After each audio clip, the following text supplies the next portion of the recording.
Thank you, Corsair updates. Thank you. Thank you. Gotta love it. Hi. Hi, hi, hi, hi, hi. Hi. Yep, there we are. Corsair updates. Gotta love it. Hello to Blaze and Chorus, Twitch side. And to Guy and Blaze and Storms and Alex and Mari and Birdie Lola. Hi. Hi. Yeah, we made it to 900. Hello. Hello. Yeah, I know you hear me now. Like how you broke web... web fishing. Dude. Way better than I was going to give it credit for. Who's ready for some Dungan Tuesday? Neko's excited. You're excited. Your mom's excited. We're all excited.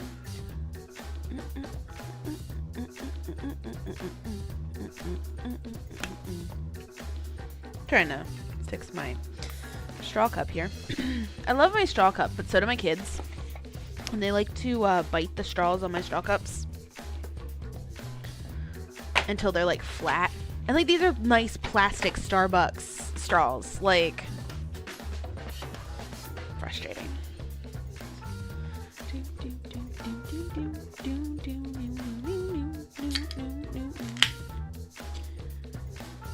Who's got predictions for what's going to happen now? Yeah, who's next? Tonight we find out. Indeed. Depending on how fast we move, we might even go a little further than just finding out who's dead. I'm still predicting that we're going to meet a new character. You did that as well. BL, your mom's nice to... Yup. They get to all the nice straws. All my favorite ones. Currently pouring myself a double shot of Mountain Dew Liberty Chill. Goodness knows I need it after the night I had last night. My son woke up about 20 minutes or so after stream ended. And was up until like 6:30.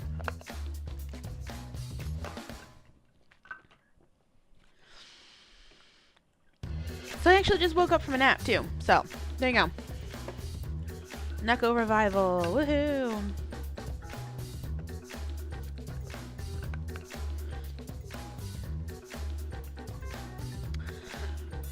There have been some thought out predictions. I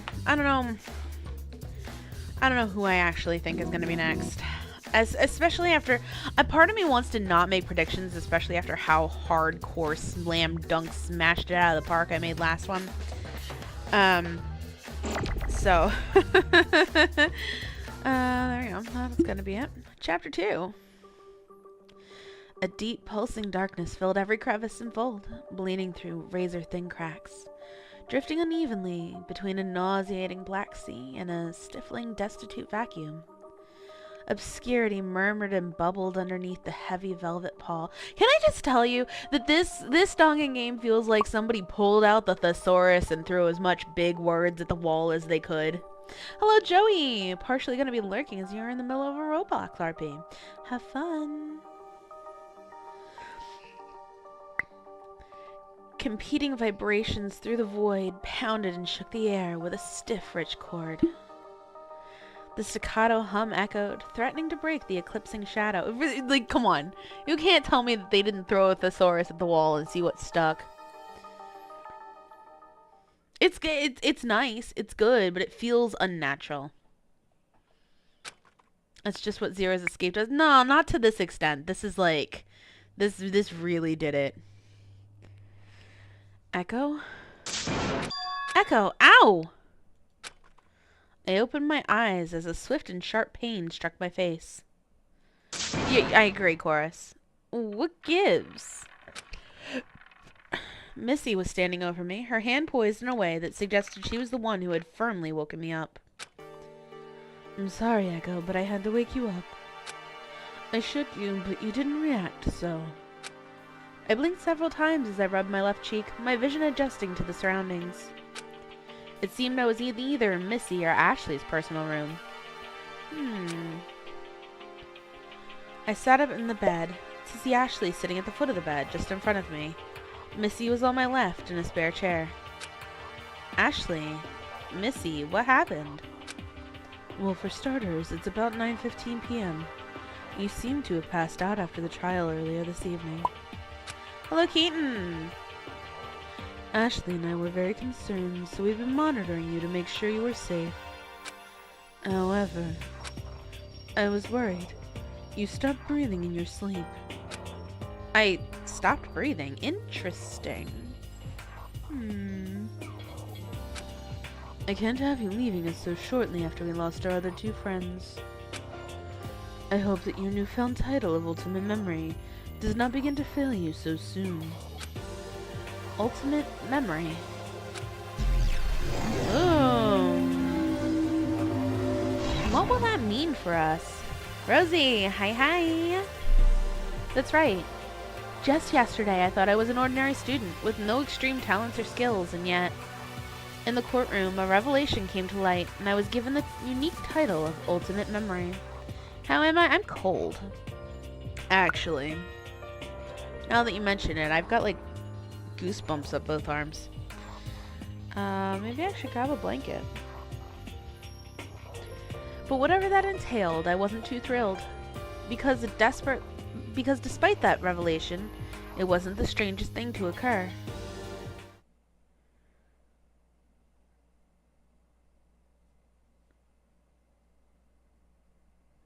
Ooh, I like the way they did that. I bit back my words in tears, thinking about Pandora and art. The truth was hard to swallow. Throughout the trial, many of us struggled to find footing in the discussions. None of us wanted to believe any of it. The murder. And following it, the execution. Have I decided on a Christmas-themed game yet to play yet? No. I've got a couple of Nancy Drew games that are going to get played in December. But, nothing specifically Christmas-themed. Thank you, Rosie. Thanks on the congratulations. Thank you. I do have our 900 planned. That is going to be this Saturday. So, be looking forward to that, because I've been told that it's something special, and I've been told very explicitly not to look it up, and I've been told very explicitly that I wasn't even allowed to look at the Steam page. So, I kind of like added it to my cart from my wish list. I didn't look at the Steam page. I added it to my cart from my wish list. That somebody else put it on my wish list for me. Cryo put it on there for me. And I haven't seen anything about it. I know nothing. I know absolutely nothing. So I'm kind of excited for that. I'm going to see if Cryo will maybe make the thumbnail even, or see if anybody else wants to make the thumbnail for me so that I don't spoil myself. I'm really trying here. I've been told, do not look it up, do not look it up, do not look it up. So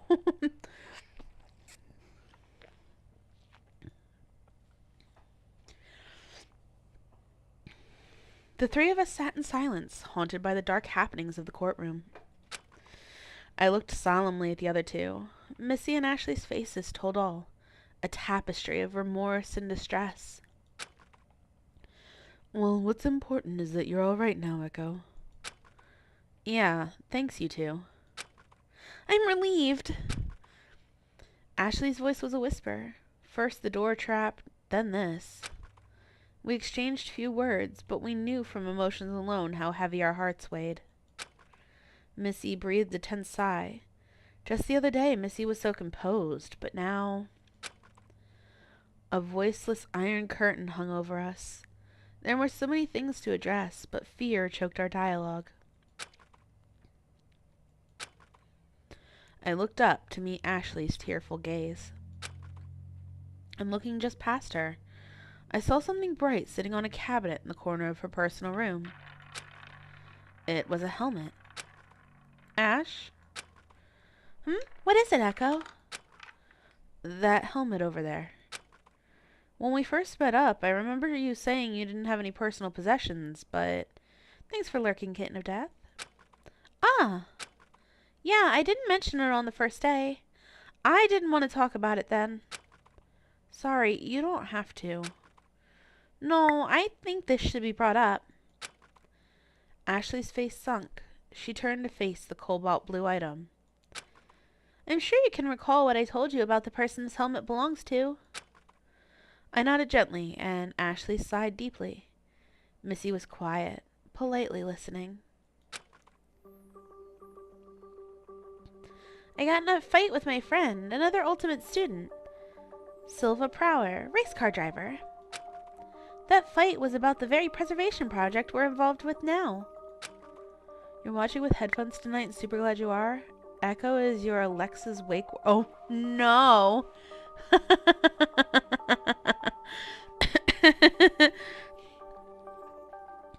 The project was a low whisper among Ultimate students. Word was that we would be offered state-of-the-art living and protection, seeing as our talents would be of great worldly benefit. As soon as I received my offer to join, I couldn't say no. I asked Silva if he had accepted as well, but Silva declined, wholly disagreeing with the offer vehemently. He doubted the validity of a private group that only existed in the hopeful hearsay of strangers. But what position was I to deny safety when it had been offered so graciously? With our differing opinions on the matter coming to a clash, he eventually gave up on me entirely. Yet against his wishes, I made attempts to get his name in. And look where we are now. Oh my. Ashley began to tear up and buried her head in her hands. I'm such an idiot. Her voice trembled. Ashley, you're not an idiot for caring about a friend's well-being.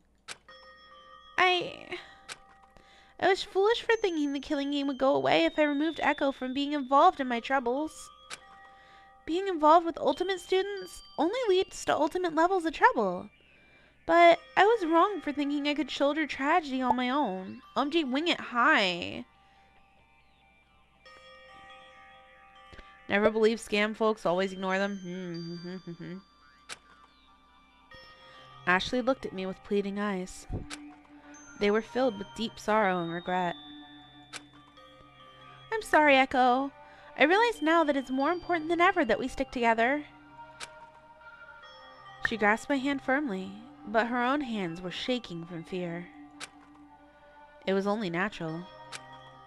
I felt a tear fall from my face onto the back of Ashley's hand.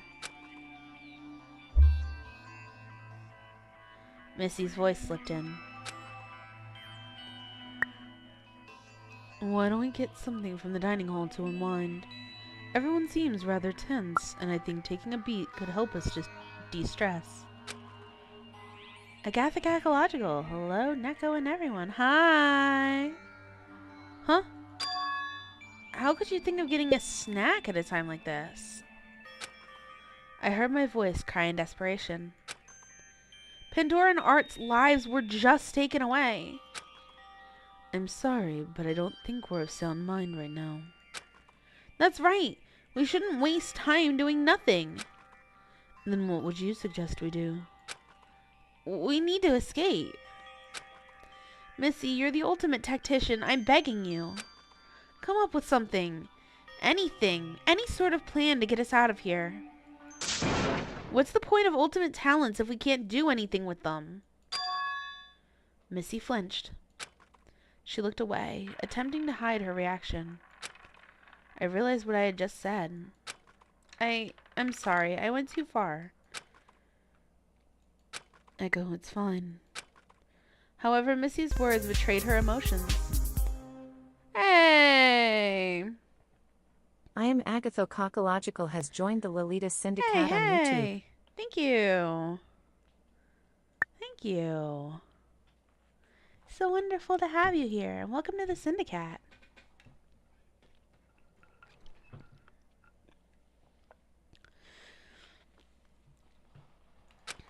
I let out a deep sigh. I'm sorry for losing my temper. You're right. A snack could help clear my head. Missy. Missy's expression eased, but she said nothing. Rather, she slowly got up and offered a hand out for me.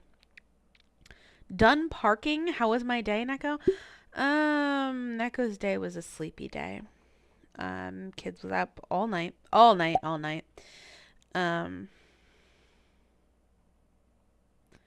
I've spent the day being very tired.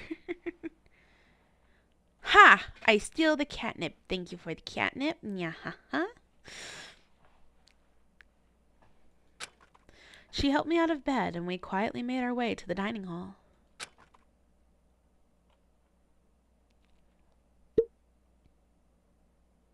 The catnip command now requires that you name who you're giving the catnip to afterwards. Otherwise, it tries to give it to yourself. But there's about a 50% chance that I will steal it from whoever you're trying to give it to, including if you try to give it to me. So, the halls were eerily quiet, as if even sound were draped underneath the shadow of the evening lighting.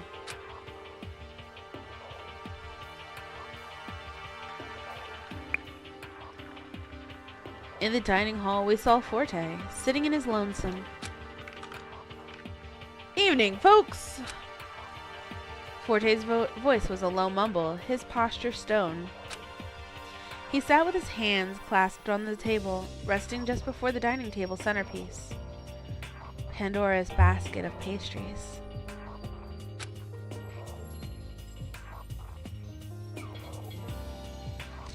Missy's idea to get a snack was quickly dashed when we met with the memento of Pandora. My stomach was twisted. Are you alright, Forte? The answer was plainly painted on his face. No one was of sound mind after what we had just witnessed. That is really... I knew they were gonna do it to us, but it's really sad. Even though he didn't answer outright, the question alone gave him a bit of comfort. Indeed, it will be a while yet for me to come to terms proper, but... Toujours un horse après un shot. Always rise after a fall. Always rise. Pain exists so we can grow and learn from it. What we do with this feeling of misfortune is what will motivate us to move forward. We learn from tragedy and grow forward. It's really all we can do. Imagine art was deserted. Regardless of his generous fixings, being driven into a companionless corner like that would make anyone miserable. And being here now, with our friends Missy and Ashley, as well as the others, should teach us that we all have friends all around us who would feel anguish without one another. Alas, it's hard to think clearly when your mind has been so clouded by despair. I feel terrible for Art. His swirling, desolate emotions, pushed too far. I wish to make it known that I care for you all deeply. Uh-oh. Do you edit or fish?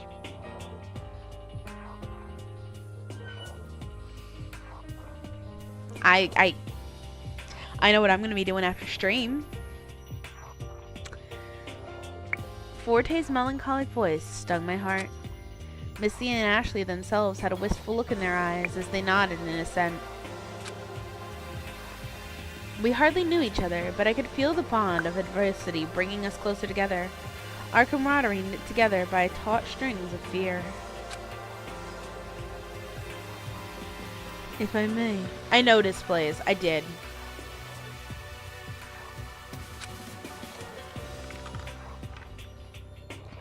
As a precaution, I suggest no one travel alone. It's too dangerous to be without a witness in the event something were to happen. It's not a thought I wish to entertain, but such steps may be necessary if we're going to be at the forefront of the killing game's unpredictability. I agree! And not only that, Cyrus's intense behavior could pose a potential problem. Huh? What happened with Cyrus? Well, after the trial, you recall what Zero said, correct? Yeah? Cyrus Syriac is someone to be wary of. Ultimate charisma is a terrible cover talent. After you collapsed, he started acting suspiciously.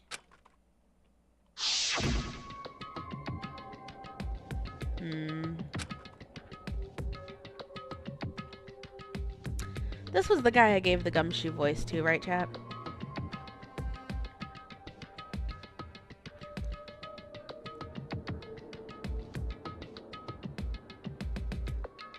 Yes, okay.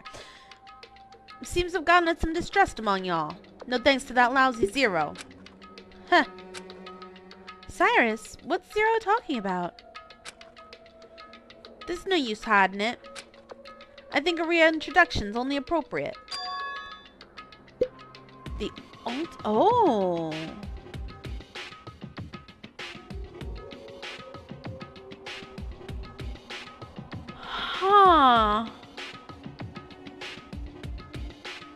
Cyrus Syriac, ultimate confidential informant for the Preservation Project. You're with the Preservation Project? Of course, I rallied y'all here after all. Oh, man. So what's with the facade? You're in this game too, after all.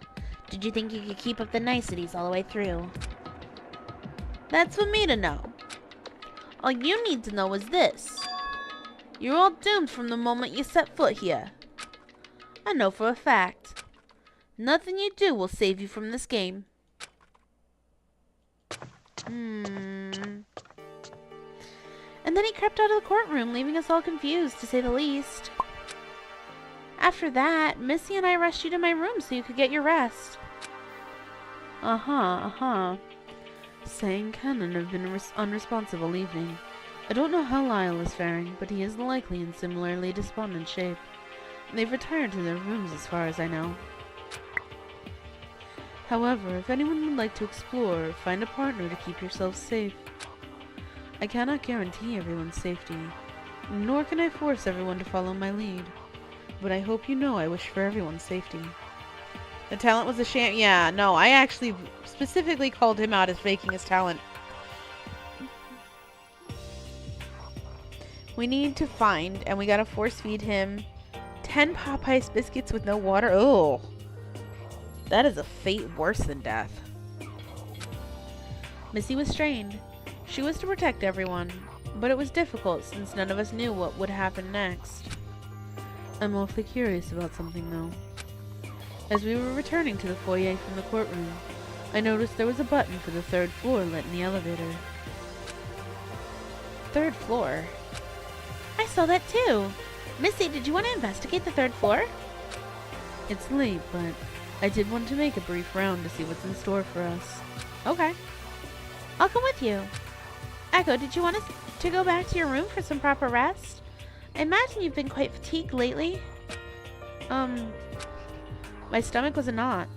I didn't want to leave Ashley. No, it's fine. I'll come with you. I feel kind of restless anyway.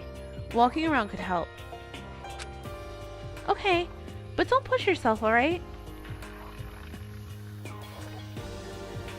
Yeah, that's cruel and unusual punishment, and I feel bad for your past self that it was forced to endure that. I nodded slowly.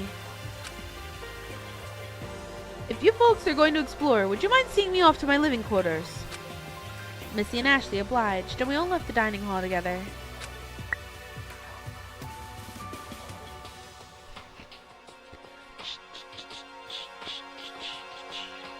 In the foyer, we saw Forte off as he retired for the night in his personal room.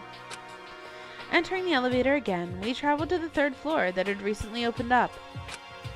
After a low rumbling, the elevator stopped, revealing the new area. Ooh. A digital kiosk was just outside the elevator, displaying a map of the grounds as we approached.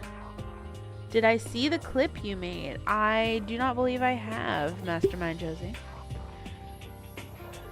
I will make sure to look around for it after the stream. I'm looking over in the clips and...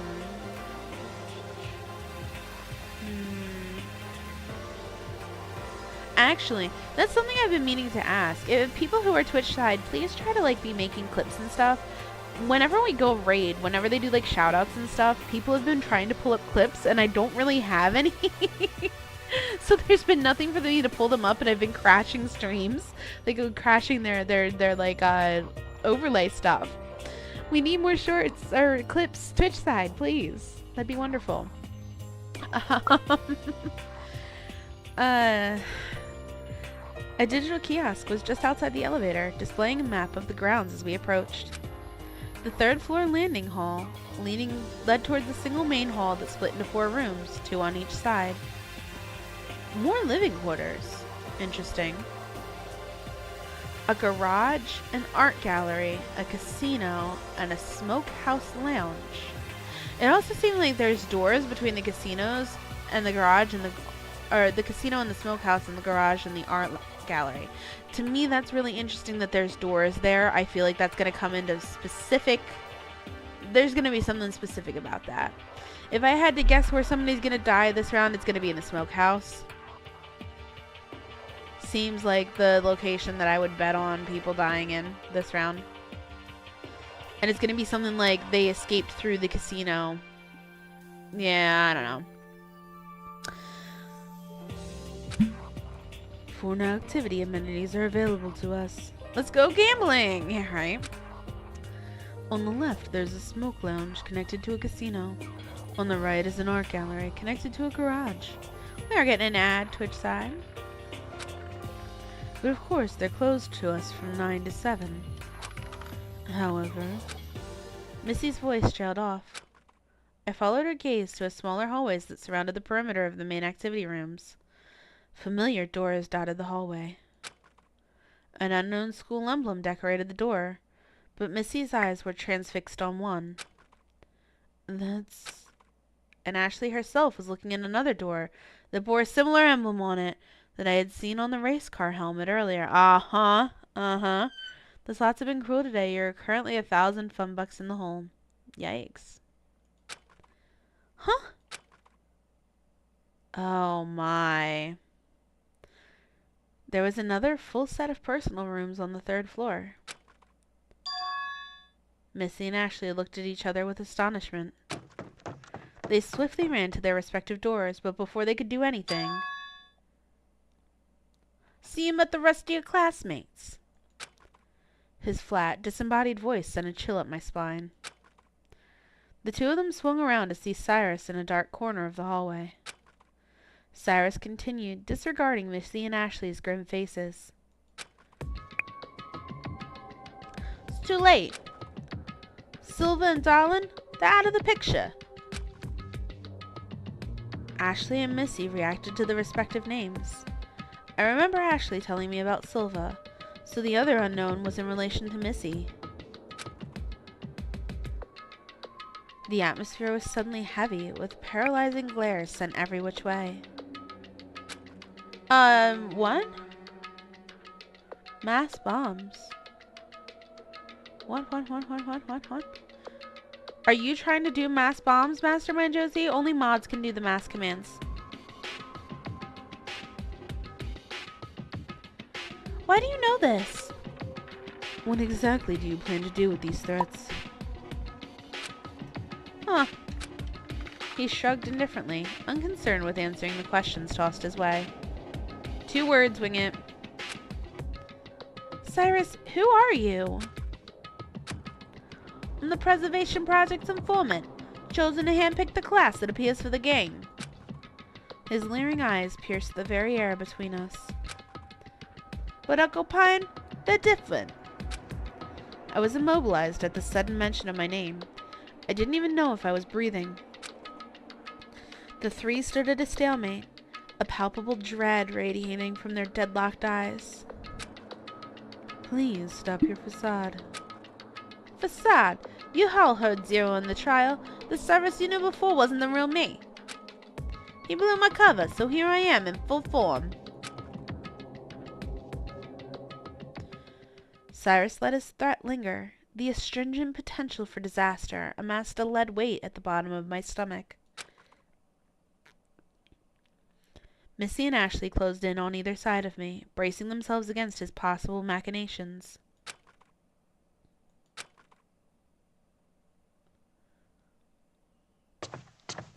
But he just sulked away, Cyrus's husky, low laugh melting into the darkness.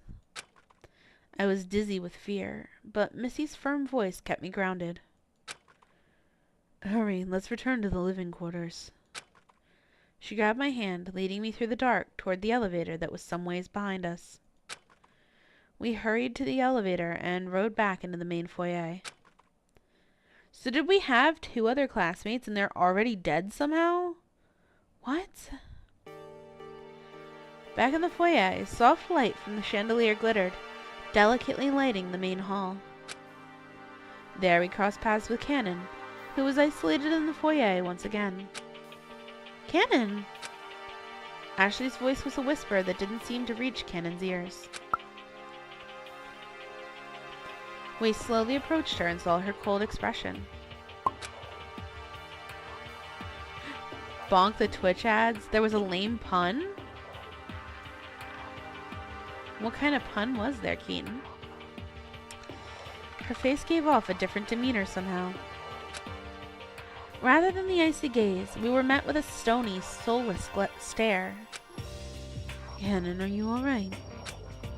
I saw her come to, her eyes softening as she turned towards us.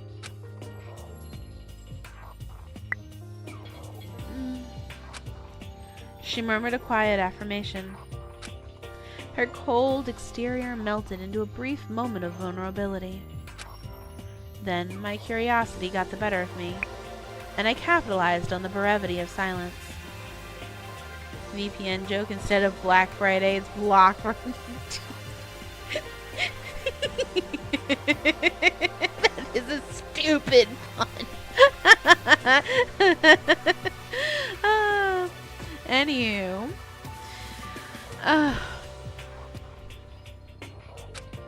Cannon, I have to know.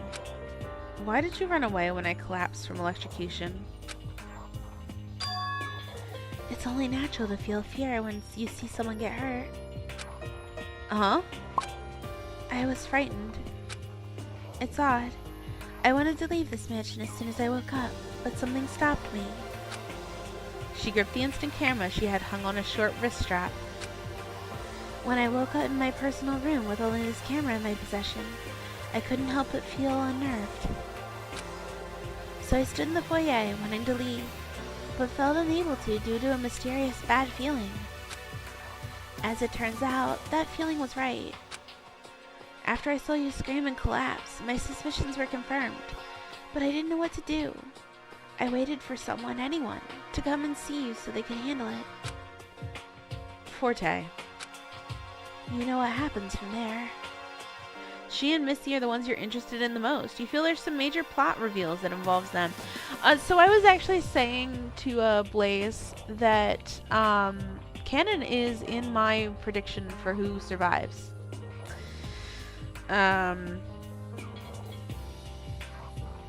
Indeed. My prediction is actually Cannon, Lyle. Or not, it wasn't. Was it Lyle? Did I say Lyle? Yeah, like Cannon, Lyle, and then I actually think that Echo's going to die and Ashley's going to survive. So that's my prediction. That was my line of predictions, though. I'm only expecting 3 because of the short cast.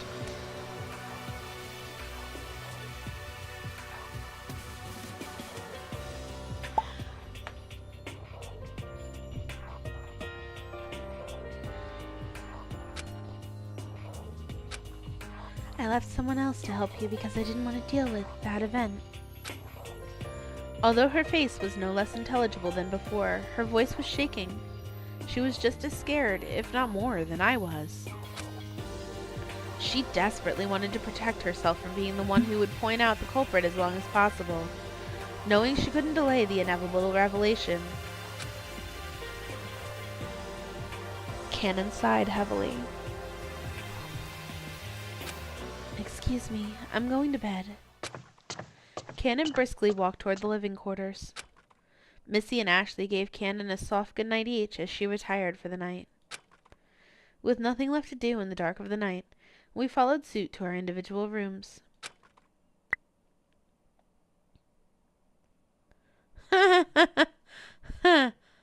Maybe the others which we haven't met are in their own death game. I don't know. Ashley stopped me for a moment in the living quarters hall. Echo, let's take care of each other, yeah? Of course. That doesn't need saying. Ashley mumbled something, but cut herself off. Instead, she just gave me a hug. I closed my eyes and allowed myself to be swathed in the comfort of her embrace. Good night, Echo. Good night, Ash.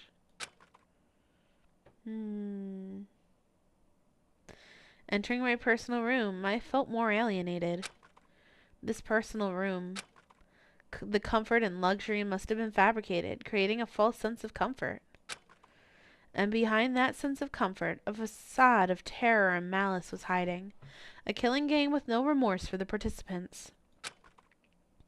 I shook the nerves out and collapsed on the bed. I want to go to bed for a long, long, long time. Exhaustion overcame me, and another day would come to pass. Oh, yours was selling it at half off. Ah! Thank you, Mari. Yours was selling it at half off. Mine was selling it at my local Kroger was selling the Ben and Jerry's for BOGO. Every fire is a lesson learned. Ooh,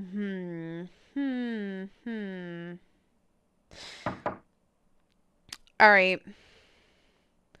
Just with the prelude to the chapter, I think it'd be really interesting if Forte killed Cyrus. That would be an interesting chapter to me. And again, another song reference. I don't think I know this one either, actually. I actually just realized that not sure that's his forte, but I realized that I needed to put the bonk command back down. Sorry, chat. Put that back down. Fantastic. Do we still have there we go buttons? One remaining. We'll add a couple to that.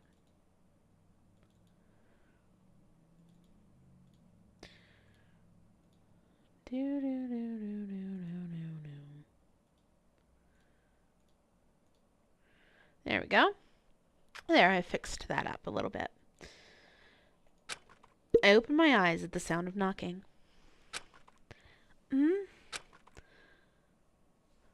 Oh, pardon me, but good morning. I don't know who this is yet, so. It's Missy Vesper outside for Echo. I looked at the time, 7:29. Good morning, Missy. I'll be right out. Take your time. I stopped the alarm before it rang and made myself presentable.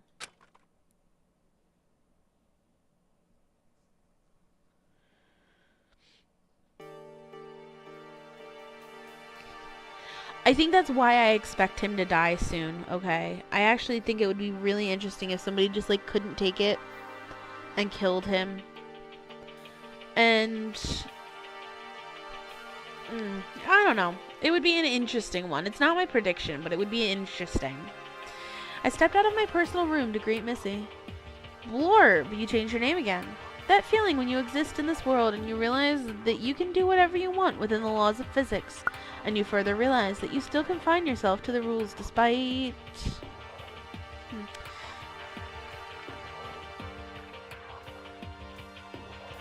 The RP just ended, so you're full focus now. Wow, welcome in.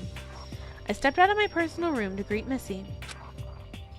Knowing this, the result of this was performing knee surgery on yourself tomorrow. What? What? Jewel, hello. I noticed she was clutching a small item folded in cloth. Before I could ask about it, she started through the halls and I followed alongside her. What's going on? I'm gathering students for a personal announcement. I'll elaborate when we arrive in the foyer. It ended with everyone getting indoctrinated as servants of... Oh.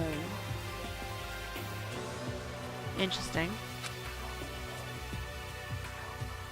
She raised the small item, indicating it was going to be the subject of her meeting.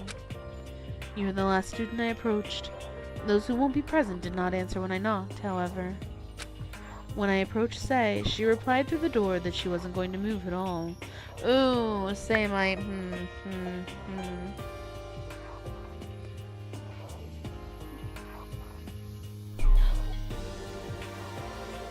I don't know about that, okay?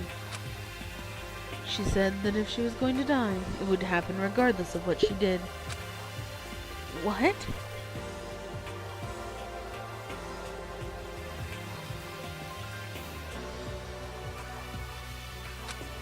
It was a shockingly fatalistic thing to say, but I wasn't going to force her out. And that girl, Say, worries me. Slots are always rigged. So's roulette, it feels like.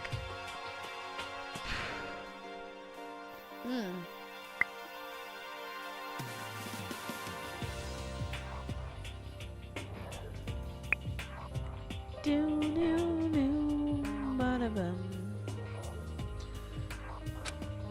you think she'll do something dangerous? I'm sorry. I meant that I worry for her well-being. I don't wish to be too demanding in any case. She may be offended or take it the wrong way, but...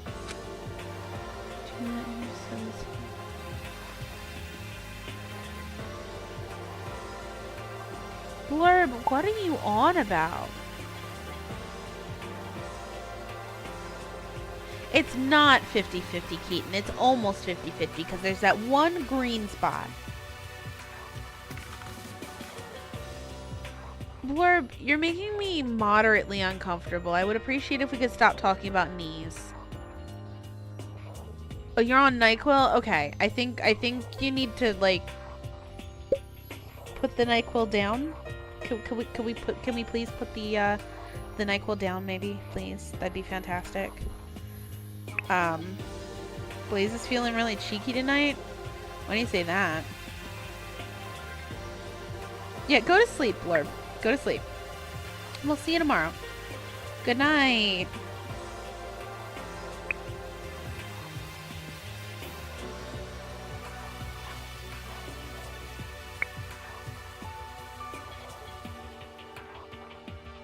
Uh-oh.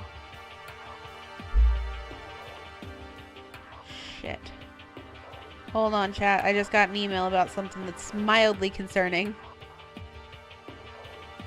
Here above looks for Blaze. Scroll, scroll, scroll. You'll tell me the song after. Oh gosh. Okay. Okay. Well, Blaze also knows that how big I am on about spoilers and stuff. I hope chat remembers that I'm the type of person that I hate spoilers with a frickin' passion. I won't even watch like trailers and stuff for a lot of games because I hate spoilers that much. So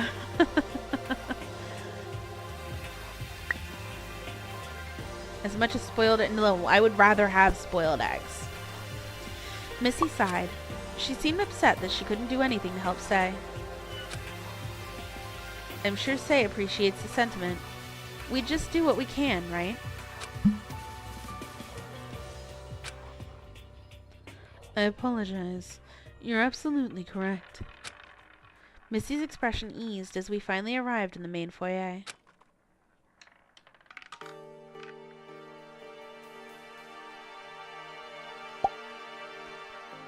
In the foyer, I saw the small group of students Missy gathered. The group was composed of Forte, Cannon, Ashley, Missy, and myself. So Lyle, Cyrus, and Say couldn't make it. Spoil! Oh my god, there's gonna be a murder this chapter? How could you spoil that for me? Keaton! How could you? Keaton! Why would you spoil that? Why would you spoil it? Nah, I'm fucking with you. P-File Gamer, hello.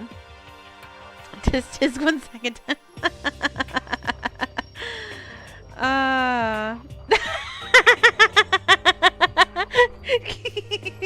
He really did.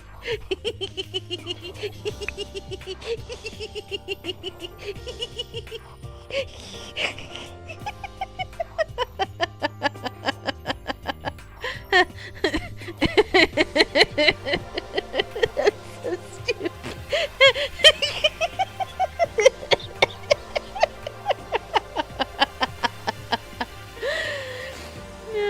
Spoiler alert, you're hungry and you want Burger King. Oh my god.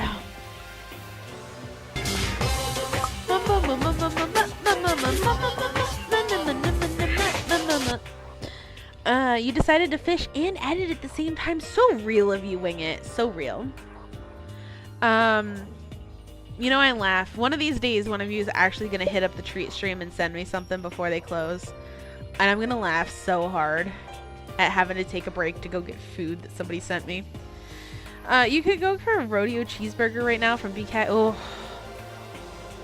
So I went to Burger King a couple of days ago, like a week or something, and they had like this Mexican street corn Whopper, and I'm like, oh my god, I love Mexican street corn.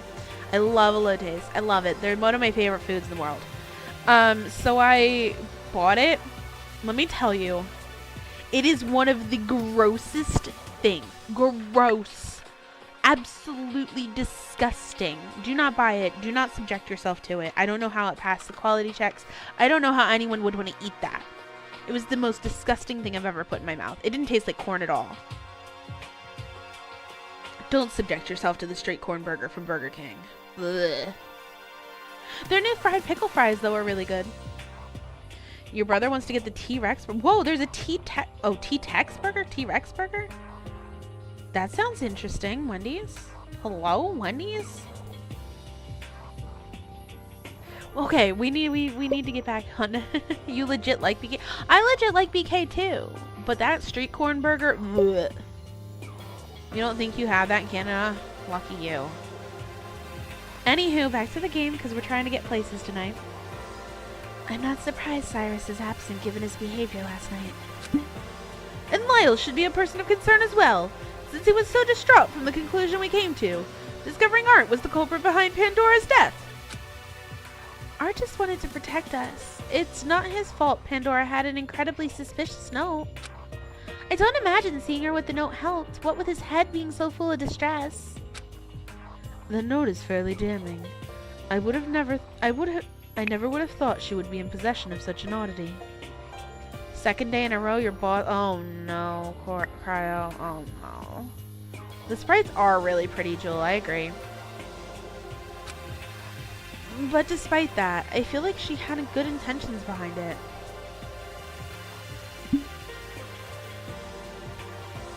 Yep. She specifically pulled me aside the night before to ask if I knew anything about the contents. That doesn't seem like something a mole would do, right? We pondered the source of the note, but we couldn't presume much about it without the strange item in our hands. Our morning was already off to a rocky start. Ah, that brings me to what I have gathered you all here for. Missy had the floor, taking place facing the elevator at the centerpiece table, while the rest of us encircled the opposite side. Please do not be alarmed when I show you this. She placed the small cloth-wrapped item she had been carrying on the wooden table. It was a revolver with a note. Missy, what's the meaning of this? I told Echo before, but I'll reiterate for the rest of you as well. I had plans to contribute my skills to the preservation project prior to the events of arriving here. However, upon my arrival in my personal room, I found this revolver. Read the note tied to the handle. Cannon looked over and carefully read from afar. As a student interested in working with the preservation project, one must attempt their hand in a single round of reverse Russian roulette. We believe every ultimate student, should they be destined to live and change the world, will surpass the incredible game of chance no matter the odds. Reverse Russian roulette! A game of unbelievable chance. 5 out of 6 chambers in the gun are occupied with a bullet. The player is to spin the chamber, lock the chamber in, place the gun barrel against their own head, pull the trigger, and hope to survive. Without the knowledge of whether or not a bullet will be fired, your life is in the hands of fate. Ah, Forte is the ultimate opera singer, Jewel. Is this the Liar's Bar section? Ooh, that's another game that we gotta play soon. Huh? That's absurd. What are the possible odds of someone surviving that? The odds are far too high to take a chance on. One would have to be inconceivably fortunate. You didn't play, right? Who would dare risk such a gamble if they were not certain they could survive? Missy's jaw clenched. Did she really not play the round? That said, I'm showing my hand because I want to suspend my disbelief. Huh? I sincerely want to trust you all. So I hope you can trust me as well after I've revealed this wretched thing. I wish for you to believe that no danger is to be contrived for me, as I have no intention of harming any of you. She carefully folded the cloth back over the revolver. Have any of you heard the concept called the Stockdale Paradox? I can't say I have. I'll explain. It's a philosophy of duality. Named after a vice presidential candidate, the Stockdale Paradox is a concept in which one must never lose faith that they will prevail in the end, while still confronting the cruel facts of their reality. It is a paradox of the self. An individual has to be able to balance the horrors of reality with the optimism of success to be truly able to overcome the worst situations. Magical gun? The mindset, the acknowledgement of two opposing sides, is paramount in achieving one's goals. One mustn't get so hopeful they ignore the gravity of their grave surroundings. In our case, we must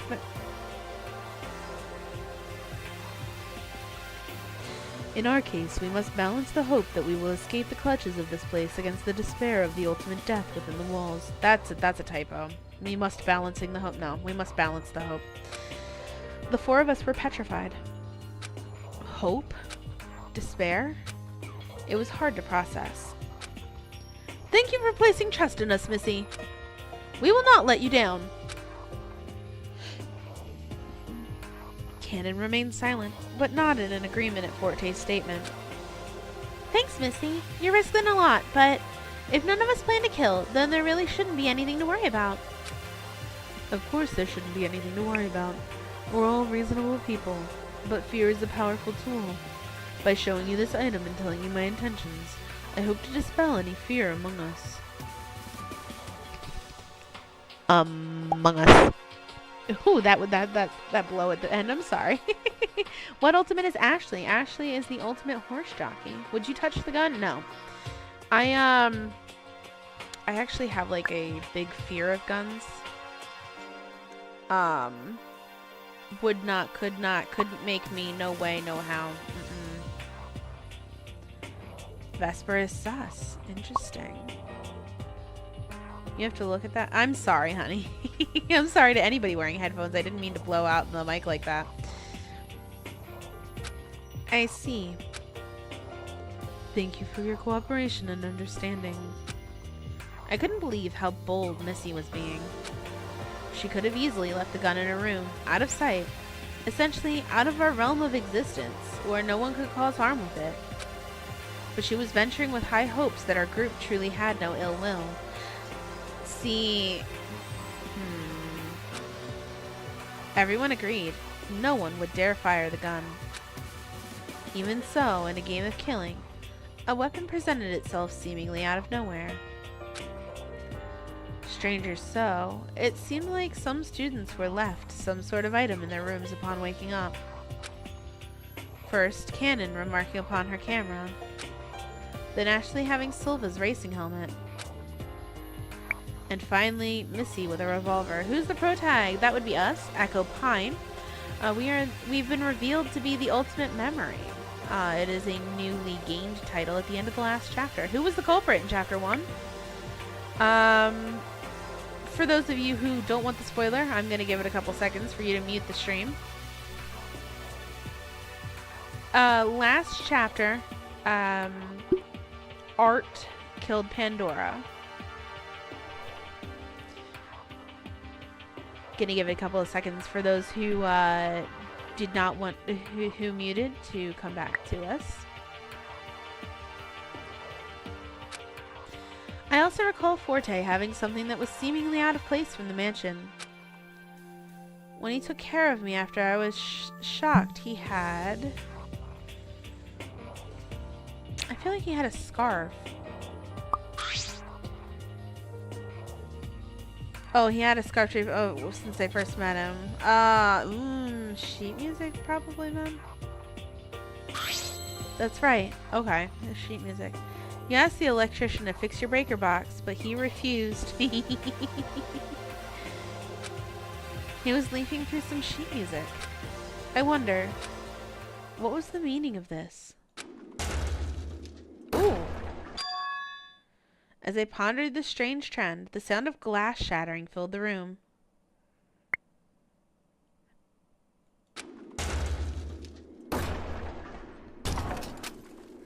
Our group glanced at each other for a moment before running off to the source of the sound. Good evening, Pickles. Through the dining hall and into the kitchen, the sound persisted louder and louder. There we found Lyle in the kitchen itself in a state of disarray. Broken glass and battered metal littered the floor as Lyle clutched a metal pipe, aiming for the oven. Lyle, what on earth are you doing? Have you lost your mind? Ads incoming, Twitch side. Thank you to those of you who are watching over there. What's it look like I'm doing? I'm testing the rules. The rules state we're not to damage major assets, yet here I am breaking everything. And so far, nothing has happened. Don't you understand? The rules aren't enforced. Art wouldn't have had to kill Pandora. He wouldn't have had to die by our vote. In the circumstance of a game, rules are placed to create restriction, and yet there's no arbiter or custodian or mastermind here to punish us for breaking the rules. So why should we be following the rules in the first place? We thought our lives were threatened since we were trapped by that electrocuting door. Did that even actually happen?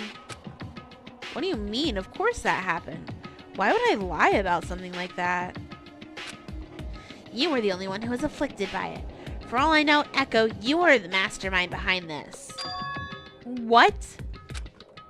You collapsed, and Forte and his good-natured heart came running to your aid.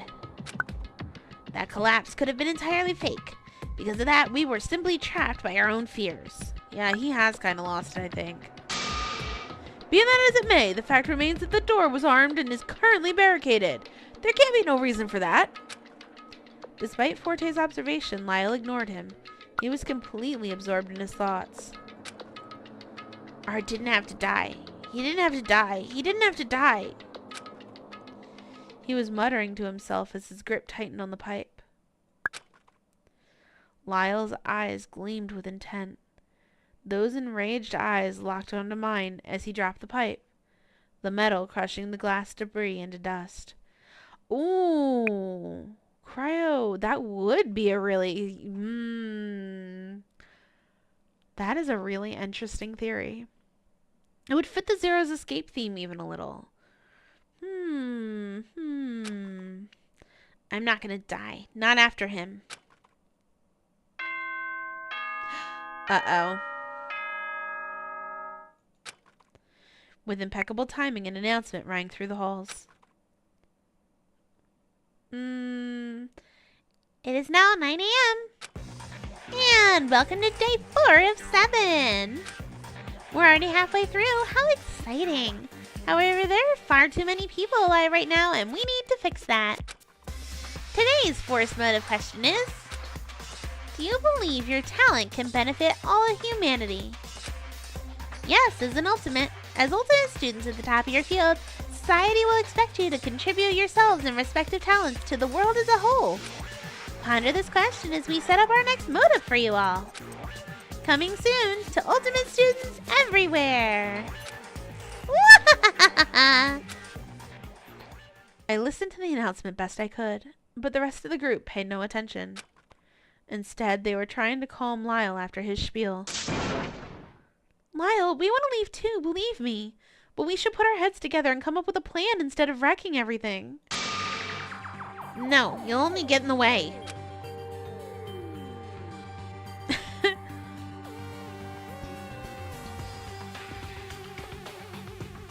Lyle aggressively pushed his way through us, leaving the dining hall for the foyer with Missy giving chase.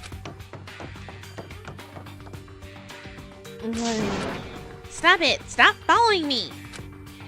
I alone will piece together the secrets of this awful killing game, if I'm not the ultimate puzzle master. Cyrus was right. If I don't act now, nothing will get done. You spoke to Cyrus! You gotta say it, we gotta replace gotta commit to the bit.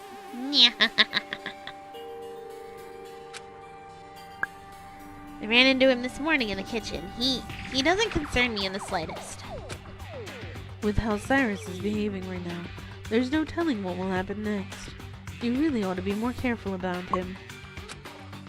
Heh. Lyle ignored Missy's plea and marched over to the elevator, slamming the buttons. He turned around and held up a fist with a crumpled piece of paper in it. I swear I will find the other person who knows the secrets of this note. The only clue Art left me, and damn it, I will do whatever it takes to get to the bottom of this. Still no $5 footlong hungry. Lyle gave us one last parting glare before entering the elevator. Click. The elevator doors closed, leaving the rest of us in a state of bewilderment. With Lyle on edge as it is, a talk with Cyrus sounds like a recipe for disaster. What do you suppose he's going to do now? I can only surmise Lyle may be going to the 3rd floor to scout the area for the other students. It's a new location that needs to be turned over after all. Forte and Missy sighed in unison. No, wing it, no, wing it, no. Put the wallet down. Let's hope he doesn't do anything reckless. But just after Forte said that, I heard footsteps at the top of the stairs. Cyrus. Cyrus replied in a nonchalant manner, but his face was different. Where did that come? Keaton said something about still no $5 footlong, and I made a comment that that makes me hungry. And then wing it starts with the buy people food. How many kids do we have? Oh, we have 2. Missy and Cyrus exchanged fierce looks once more. Only this time, the two of their emotions were catalyzed. Before we could react, Missy moved swiftly to pursue Cyrus at the top of the stairs. Uh-oh.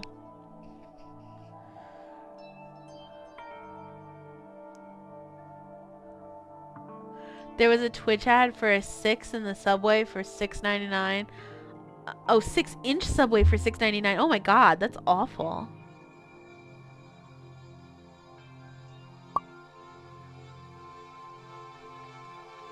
A 6-inch subway for $6. No way, Keaton. Missy, wait! What are you doing? Ashley went to chase after her, but Missy's firm voice stopped Ashley in her tracks. Don't worry. I'm confident nothing will happen here. I'd like a word with this informant. She announced her vague plan as she arrived at the top of the stairs and forcibly grabbed Cyrus by the arm. Cyrus didn't say a word. Rather, he just made a disgusted face as Missy pushed him into the jazz club.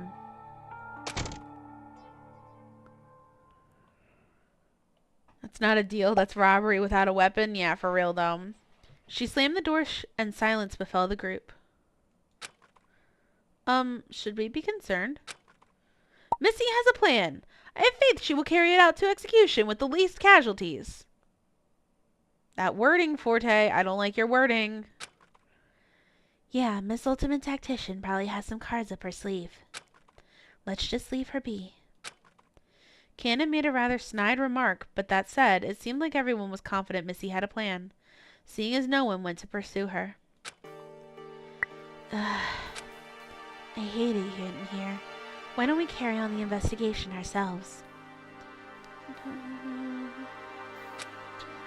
Investigation of what? The mansion.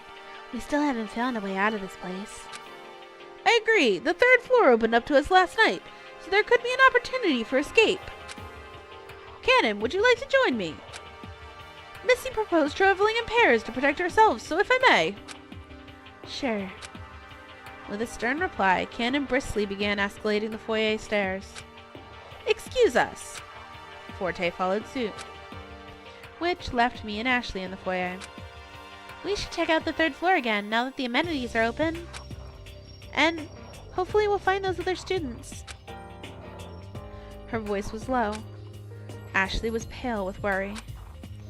There were signs of our friend Silva being here as well, the helmet and his personal room on the 3rd floor. But the fact we hadn't run into anyone for 3 days was cause for concern. I didn't want to say anything though. Ash, I'm sure we'll find Silva and the others. Ashley's eyes softened. Thanks, Echo. She gave me a smile once more before starting toward the stairs. I began to follow, but something was tugging at me. Hey, Ash. Should we take the gun? Ashley hesitated. I think we should trust Missy. I think it's a bad idea leaving the gun out in the open like that. It's a very bad idea.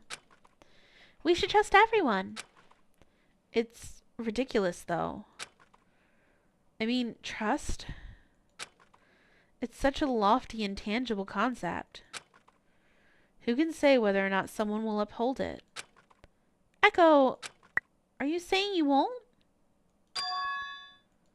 Of course not. It's just... Then that's that. Huh? Missy wants to believe in us.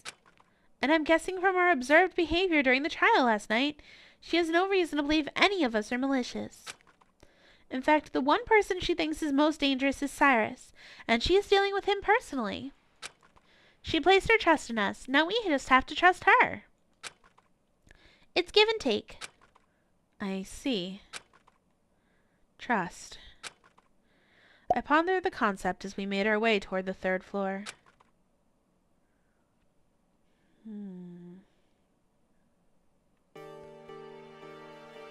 Upon arriving at the 3rd floor, Ashley and I saw Cannon and Forte just entering the garage. Ashley herself revisited the door with Silva's school emblem and tugged at the doorknob. Locked. Figures. She knocked lightly a couple of times, but to no avail. Her eyes were dark. Hey, maybe those other students are just gathered somewhere else in the building. It's a pretty big place. This whole floor was hidden from us for a while, after all. Ashley snapped out of her trance. Her concerned gaze met mine. Yeah, we'll see them soon enough. She lightly caressed the door before returning to my side. Well, let's see if we can't find anything on this floor. Cannon and Forte just went to the garage, so why don't we check out the other rooms in the meantime? Let's see. Let's go to the casino. Let's go gambling.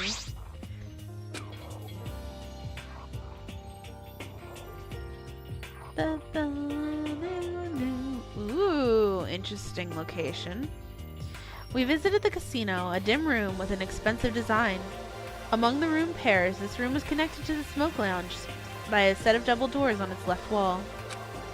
A casino! I suppose it pairs well with the smoke lounge. I guess some kind of ultimate gambler would thrive here, but still. This, along with the smoke lounge, seems a bit out of our depth. Well, we're not here for the recreation. Let's see what we can find. We split up and searched between the rows of slot machines that lined one side of the room and the card tables that occupied the opposite. The slot machines spun listlessly as they sat idly by. The card tables themselves looked rather lonely. No chips or cards adorned the felt. I paced through the room twice over, but didn't spot anything of note. Ashley seemed to be out of sorts. I wanted to talk and take her mind off her worries for a little bit. So, I suppose I did have an ultimate talent after all. What do you suppose I meant to do with it? Well, it helped during the trial. That aside, I'm not even sure what kind of practical use it has. You ate all the chips? Yikes, guys, we need to ban Wing It from the casino. Ashley fell quiet, instead focusing her attention on investigating the room at hand. At a loss, we decided to move on. We'll go to the smoke lounge, since that's attached. Let's see what the smoke lounge is.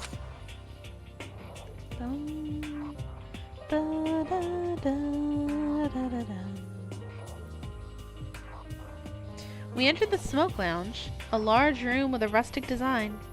Among the room pairs, this room was connected to the casino by a set of double doors on its right wall. Oh. Immediately upon entering, we were met with a heavy, ashy odor. I covered my nose to block the smell, but the air itself felt thick and suffocating. Echo, are you okay? I'm fine. I just wasn't expecting the air to be so dry. Let's try to make this quick. What kind of group would allow students access to a smoke lounge? That seems irresponsible. Yeah, what kind of ultimate talent could utilize this room anyway? Chat, I know what we need to send Wingit for Christmas. We're gonna get him a big bag of those like golden chocolate gold coins, and we're gonna paint them all to look like casino chips. There you go. Who knows? Let's just take a quick look for some sort of exit and move on. I glanced over the room from one end to the other with a single sweeping look. It was a decadent looking set. The leather seating and fine woodcraft tables were cozy, each table housing a small candle for a comforting effect. The far wall had shelves upon shelves of fine beverages locked behind a glass case, with a bar to match on the opposite side. It was a highly refined atmosphere overall that felt rather unwelcoming to those of us who didn't indulge in this sort of recreation. I poked around in areas I thought may be suspicious, but didn't really know what to look for. I wanted to try again. Lyle probably has some trick to memorizing different puzzle block patterns. I could ask him, right? Yeah, I think there's usually some kind of math involved, so there's that. Finding nothing fruitful of note, we moved to our next location. Let's visit the art gallery.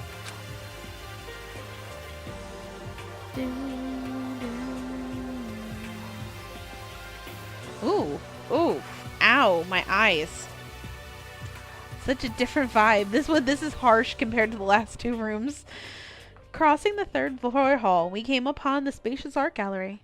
Among the room pairs, this room was connected to the garage by a set of double doors on its right wall. It's very picturesque and modern. Yeah, the whole environment's really inviting. Could some kind of exit or clue really be hidden in a place like this, though? I guess we'll find out. The art gallery was situated in a warehouse-styled room. The high open ceilings adorned with bright lights gave way to several painted canvases that decorated the walls. Yeah, I was gonna say, this room kind of has a digital circus feel. I got that too.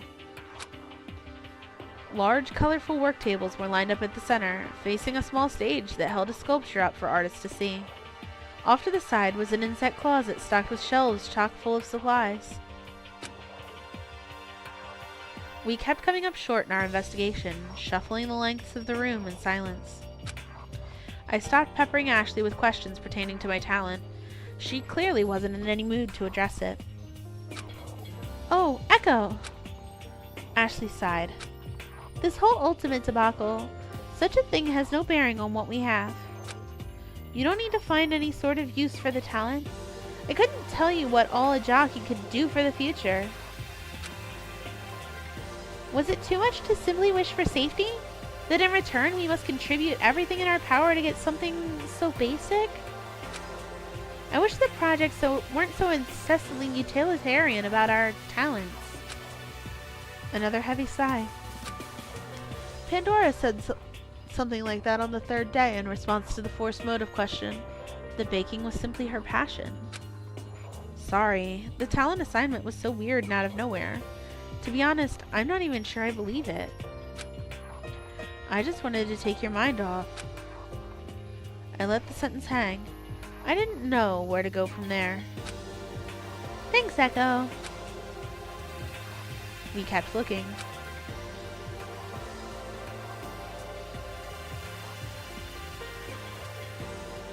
The last three rooms we visited were stocked with a decadent supply of recreation, but the fact that we couldn't find an exit nor any signs of life were cause for concern. Our entrapment felt more and more isolating with each discovery. There's one more room to check. I wonder if Canon and Forte have finished their investigation. No reason not to join them if they haven't.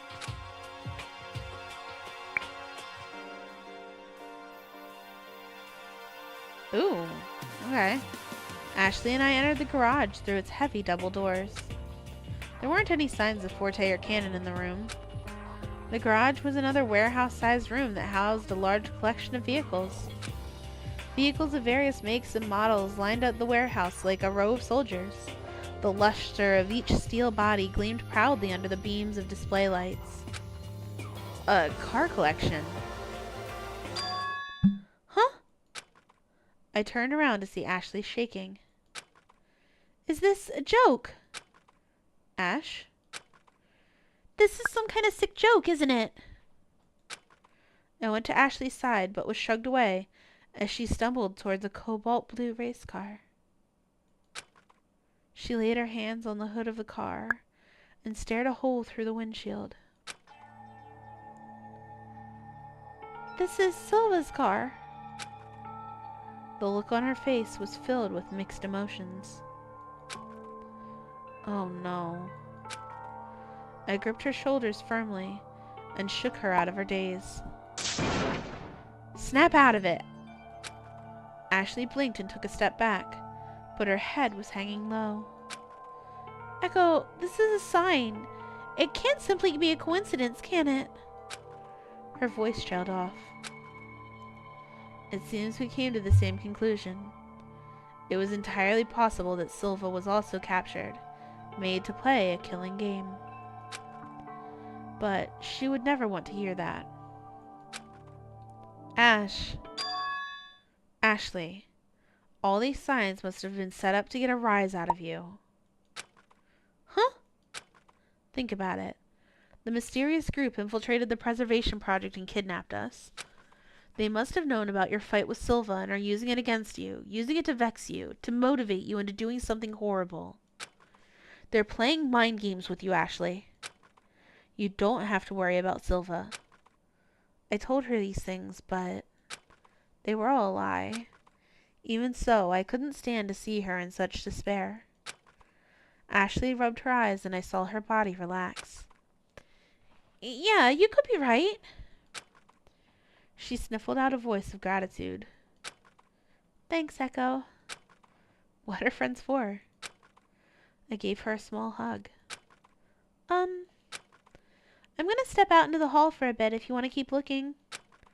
Oh, alright. I won't be long then. I let Ashley gather her bearings outside as I gave the garage a brief walkthrough. Unsurprisingly, I found nothing.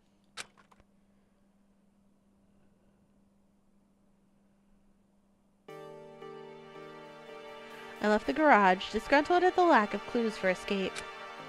Out in the main hall, I spotted Ashley in the midst of conversation with Missy. Echo, you may want to hear this. Huh? What is it?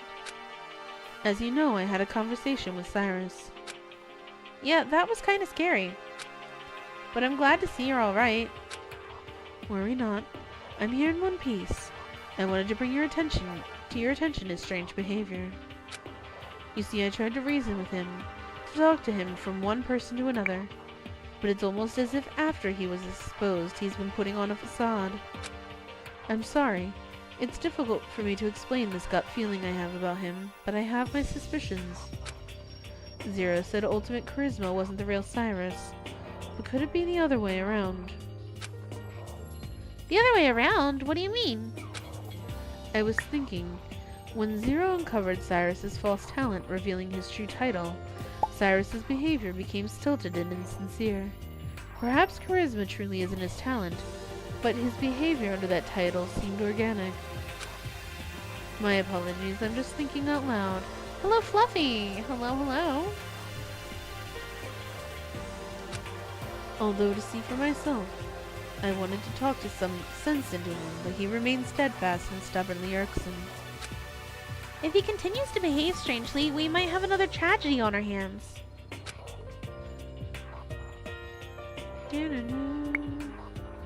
I agree. I didn't want to be too hasty, but might I suggest we try to extract information from him with force? With force? Missy's expression sharpened as she made a definitive decision. I could see her eyes glazing through a plan of action. I will use the gun to threaten him into talking. Make no mistake, I have absolutely no intention of firing it. But Cyrus doesn't need to know that. In that case, let me help you. I'll get a rope from the climbing center to bind him in case he thinks of doing anything funny. Excellent. Oh my. I was shocked, but both Ashley and Missy were both in agreement. Ashley, quick. Let us make preparations and rendezvous here promptly. We mustn't waste any time with Cyrus roaming around freely. Ashley nodded. Oh my, oh my. The three of us sped down the stairs and split up at the second floor landing. Missy continued further down. Ashley and I took a sharp turn toward the climbing center. I was struggling to keep up, but eventually closed the distance between us as she dug through the lockers in search of rope. Isn't this too extreme? Look, it sounds harsh, but it's necessary to prevent further killing. The last thing I would want is to not keep an eye on Cyrus and have you get killed, Echo. No single soul is exempt from death. There's no gray area about it. I understand that, but... Before I could finish my thought, a shot was heard ringing through the air. The shot sounded like it came from above. Missy, she must have encountered Cyrus before us. Ashley wrapped a bundle of rope around her forearm, grabbed my hand once more, and darted up the stairs toward the third floor. Oh no, oh no, oh no, oh no. She stopped me at the foot of the stairs and cautiously looked around the corner at the main hallway. The sound of another shot exploded through the air. It sounded like it came from the smoke lounge. What was going on? Before I realized what was happening, I felt my body move on its own. Ashley had thrown the art gallery doors open and forced me in. Ash, what on earth are you doing? She slammed the doors between us as I stumbled in. Echo, take cover here and don't move a muscle until I get back. She commanded me from the other side of the door as I tried to steady my footing. In my state of dishevelment, I stayed put, not knowing what else to do. I heard her footsteps soften as she put furthering distance between us. Missy? Slam. Oh no. I was shaking. I hurled toward the door. I couldn't help but fear the worst, attempting to pry the doors open. But the doors wouldn't budge. Upon closer inspection, the doors had no keyhole or latch that would keep them locked. Huh? Locked? How? I looked around hastily for something to help me get out. Oh yeah, the garage is connected to the art gallery. I can leave through there. I ran to the double doors that led to the garage and tugged. But the doors were similarly blocked. Looking again, these double doors had nothing preventing them from being opened. Somehow, both sets of double doors had been blocked. No way. How could this be happening? I gasped, collapsing to the ground at the inexplicable situation I found myself in. Missy. It's possible Missy was out there with a gun. Confronting Ashley. I felt a cold sweat forming on my face. Missy, you asked us to trust you. I couldn't believe how stupid I was for believing in trust. I should have picked up the gun when it was in the foyer. Trust. Footsteps. I heard footsteps around from the main hall side of the doors. Lyle, you must be a raving madman if you think you can run around the building alone. I'm not doing anything suspicious. I'm doing everything I can to get us out of here, unlike the rest of you. And what were you doing poking around one of the third floor personal rooms anyway? How'd you even get in there? That's none of your business. Voices. I heard faint voices from the main hall side of the art gallery. I sprang up from the floor and banged on the door from inside the art gallery. Hey, whoever's out there, let me out! I hammered on the door until my fist fell through the air. Echo? Say was on the other side of the door, holding a bundle of rope. There's no time to explain. I was falling all over myself, running toward the sound of the shots. Everything was a blur as I darted across the hall to the smoke lounge and threw the door open.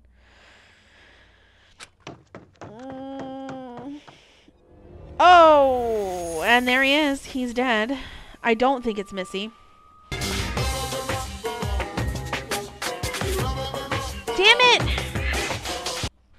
Forte, you better not be behind this. I'm gonna be really upset if I called 2 cases in a row. Blame Keaton. I expected it to be Cyrus. I told you guys it was gonna be Cyrus, didn't I?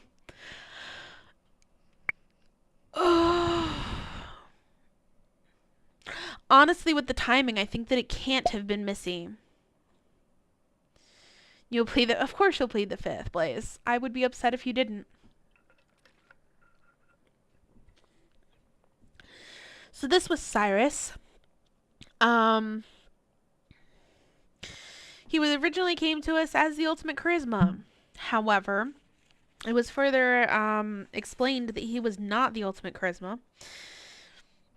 You should have known it would be Cyrus, being that his true talent gift was... Yeah. Yeah.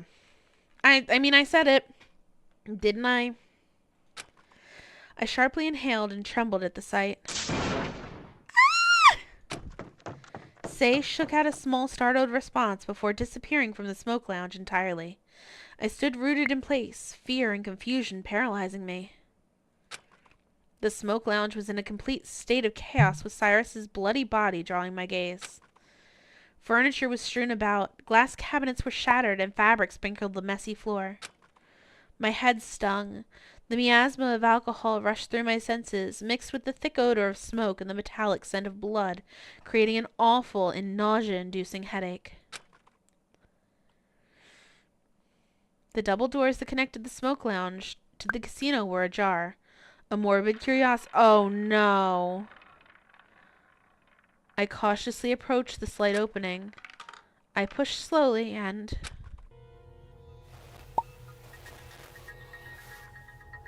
Oh, Ashley. She doesn't appear to be dead. But she's certainly, Ashley's body was strewn on the floor, blood staining her hands. I think she's being framed here. All my instincts escaped me, and my mind went completely blank. White noise filled my thoughts. I crumpled to the floor beside her, but my hands wouldn't go anywhere near Ashley's body. A slam intruded my daze. Cannon and Forte closed in on Ashley's body and were voicing their concern, but I heard nothing. My senses were scrambled. The only thing I heard above the murmur of their voices was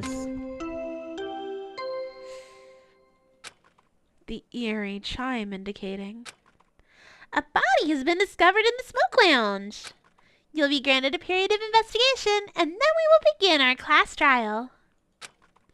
Please accept this generous gift of a special report called the Monokuma File. It'll be printed from the digital kiosk, and it outlines the details of our poor lost friend. Your lives depend on solving this case, so get a crack on." No, I think she's certainly still alive. I think she's being framed. I could feel my whole body shaking. I couldn't take my eyes off Ashley's body. The body discovery announcement and Ashley's body. Did that mean... It was only one body. I heard footsteps approach from behind. Missy crouched down beside me and rested a hand on my back, lightly shaking me. Echo. Echo. I couldn't respond. I just sat on the floor, staring. Missy reached past me towards Ashley's body. Missy, could it be?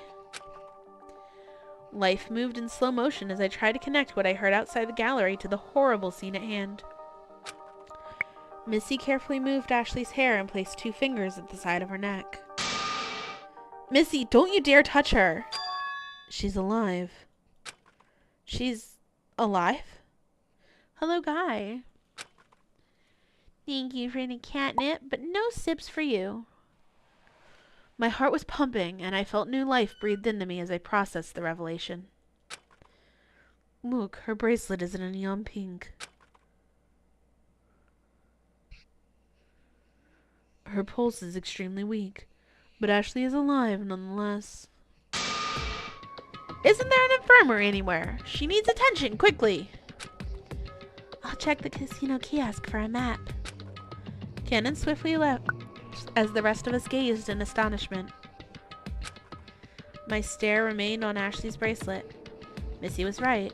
It remained the same light rose gold color as mine, unlike when Pandora's turned neon pink. Going to bed? Good night, Keaton. Have a good one. Get some good sleep. Even if that were the case, what was wrong with her? I searched for an infirmary on the kiosk, but it only displays the floors that we've been to. Then, does that mean there isn't one? No, there is an infirmary, but the infirmary is connected to the courtroom. My body kicked into action as I sprinted out of the casino toward the third floor elevator and slammed the buttons. Echo. I need to get her out of here. Take me to the courtroom. I shouted at nothing as the elevator doors refused to open. I continued to hit the buttons fruitlessly. Echo, please. I know it will be difficult, but we must investigate in order to gain access to the courtroom. Missy had followed me all the way out here. We wouldn't want to enter the trial without preparing ourselves. Therefore, we must work quickly if we're going to bring Ashley back. Please.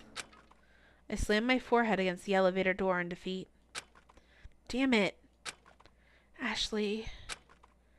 I let out an immense, heavy sigh. My chest heaved, and I felt my breath escape in shaky, broken pieces.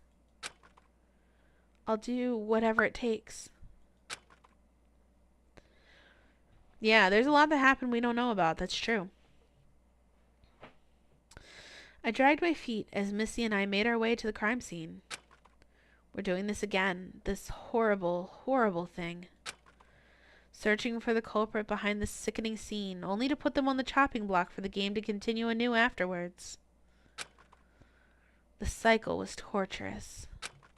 Ugh. Despite that, Ashley was alive. I tried to clear my head.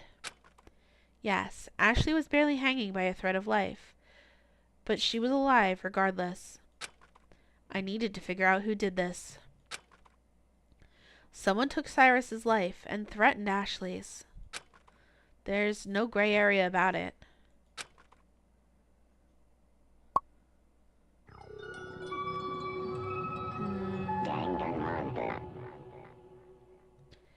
Here we go.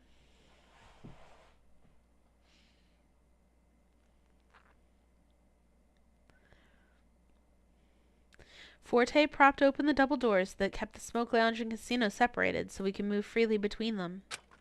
In the smoke lounge, Lyle stood, looming over Cyrus's body. Say was in the smoke lounge as well, gazing at the body from a distance. In the casino, Forte put Ashley in a recovery position and was monitoring her. Cannon was standing between the rooms, glaring at the trail of debris. Well, honestly, you got here at about the right time for things to be interesting.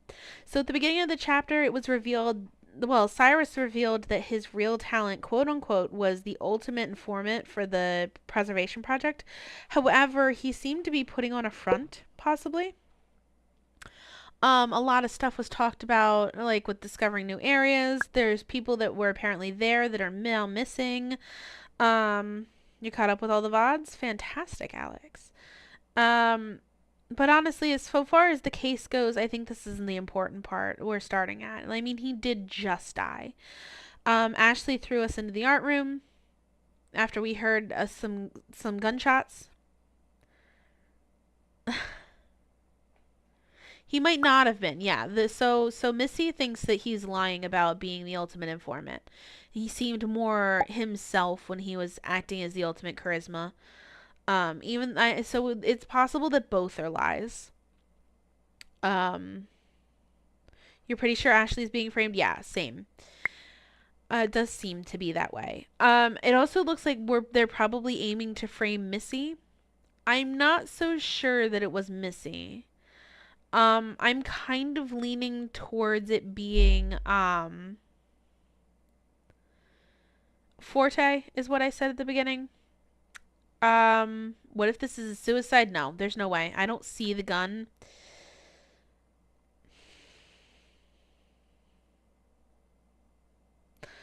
I am, however, concerned with what looks like a gasoline canister in the corner of the room. So let's continue. Missy went to investigate the smoke lounge, and I was left to look on my own. Yep, here we go. Let's first check the kiosk. Interesting. The kiosk has been knocked over. There's a faint streak of blood on the screen. It appears to be broken.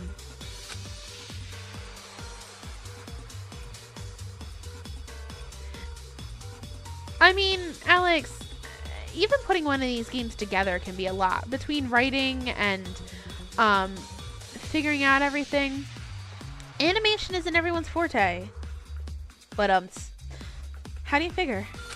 I'm just taking a shot in the dark, but I think the Monokuma file was printed from the casino kiosk because this one wasn't operational. Canon has the victim report if you want to take a look. Probably some technology involving proximity or some such. I couldn't really say, since that sort of thing is out of my depth. Oh, that's neat, guy. I wonder if the kiosk being knocked over has anything to do specifically with what happened here. I can't say.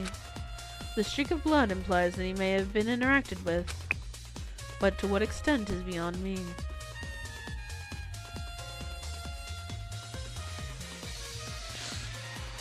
I don't know. In this day of age, I don't think 6 quarters is enough for a soda, Alex. Ooh, Persona 4 Golden's a banger. Eventually. We'll play some Persona eventually on the channel. I do own 4. I've never played 4. I do want to play 3. 5 is probably not going to happen anytime soon. I mean, I've played 5 twice. Once for regular and once for royal. I don't know that I'm going to want to put the energy into doing that again. You can get a can of soda. Yeah, but where? Honestly. The kiosk being knocked over may have just been a casualty during whatever struggle occurred here, but the streak bothered me. Class. Morrow. Hi, welcome in. Dollar Tree. General store soda machine, 1 Walmart. Broken glass and torn fabric littered the floor around and underneath Cyrus's body. A struggle occurred here, that's for sure. It took place before Cyrus fell. The display case must have broke during the altercation, and he was killed sometime after, falling atop the refuse. That makes sense. It seems the only way the room could have gotten so messy. Well, of course, no one's going to be cautious about their surroundings when their life's on the line.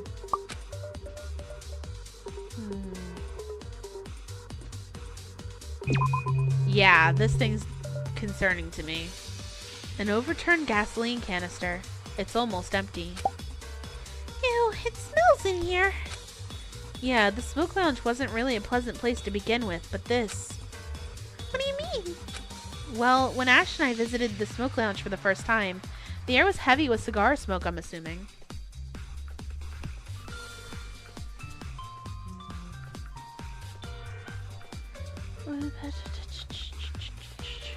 I didn't get to go web fishing with Aloe last night, but we are certainly going to be web fishing soon.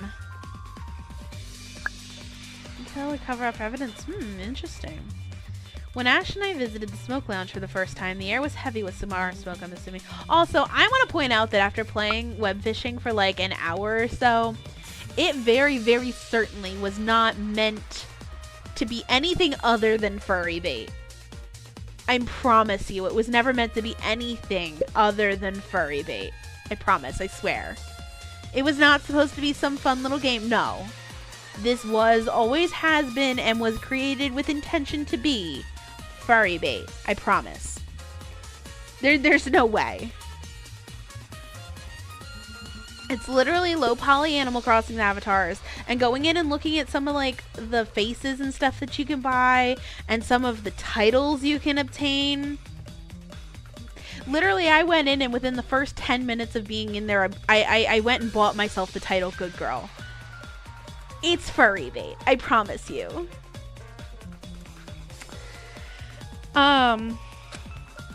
So So to see liquor and gasoline spilled all over the place and adding to the smell, it's not helping much, I'll say that. I see. I didn't visit this place beforehand, so I can't really say, but I'll take your word for it. But gasoline seems so out of place here, doesn't it? They probably got it from the garage. Yeah. I wonder if it came from the garage. Oh, the gun is here. Missy's revolver, the weapon that took Cyrus's life. It's a title, yeah. Why did Say have a rope earlier? They do. They knew what they... No, this was made intentionally as furry bait, I promise. The gun handle is covered in blood. 4 shots were fired, leaving 1 bullet. Quite a few people knew about the gun, so it might be difficult to determine who went to retrieve it.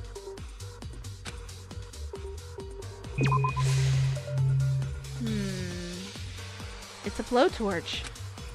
So that's what he was getting from the kitchen earlier.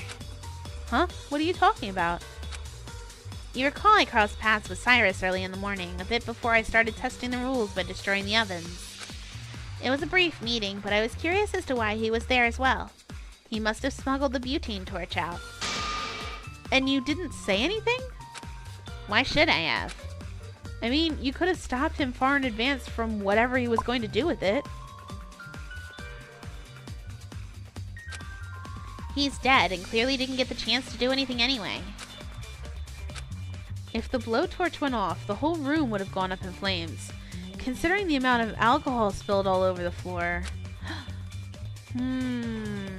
Alright, here's my current. Oh no, Ashley might be the killer here. I'm hoping that this is not the case. However, either Cyrus was trying to start a fire and luring somebody. I think Cyrus had the gun. I think Cyrus had the gun and he was trying to lure somebody in here before starting a fire by shooting a couple of shots. However, Semi, hi, yeah, let's go. 900, we're at 900. Fantastic. We'll be at 1K in no time. What I was gonna say though, hi Jerry. If Ashley ran in and like basically tackled him, grabbed the gun, like and knocked the blowtorch out of his hand so that he couldn't light the room on fire.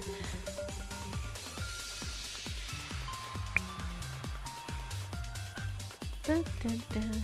Killing it indeed, Semi. There's literally a dead guy on the floor and you say we're killing it. Cyrus's body. Yeah. The gun wound was in front and center of Cyrus's chest. Blood had soaked through his shirt. The deep pigment and indurated the cloth and oozed onto the carpet. I did. Drew super quick. You swear he was dead when you got here? Unlikely story. He could have been hiding in the corner.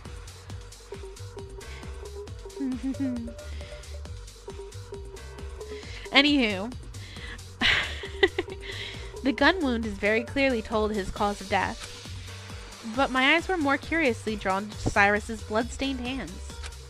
The blood could have only come from one source, his wound. I'm not so sure about that.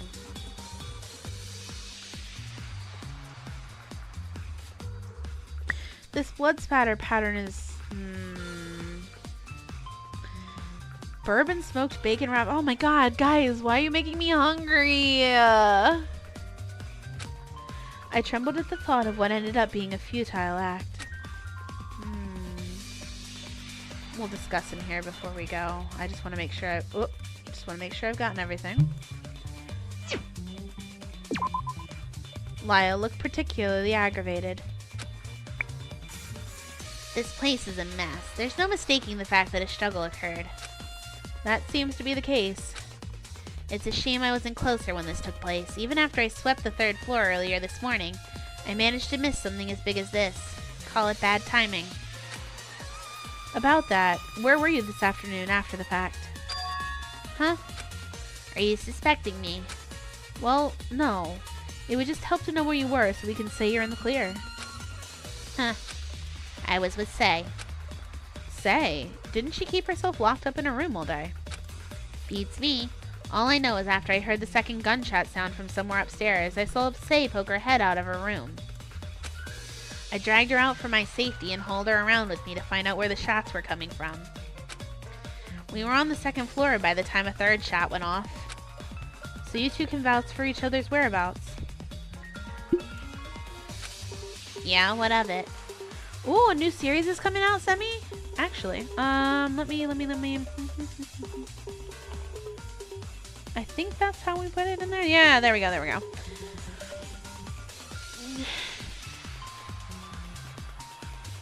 I'll be looking for that too, actually. Nothing. So Lyle has an alibi that can be verified by Say. I should talk to Say to see if their stories line up. What puzzles me the most is where did a gun even come from? Oof, guys, see, I don't want to say that. Well, I don't expect you to believe me, but it was in Missy's possession. She brought it out to boldly state that she would not be firing it. She even recommended we travel in groups in case something bad happened. So even if by the off chance someone did fire it, we'd be in groups able to witness alongside our partner. Lyle was astonished. Really? What kind of tactician would reveal their hand like that? See, oh, I mean, it is a symbol of trust in a way. I certainly am not going to use it to cause harm, and I really don't think Missy would.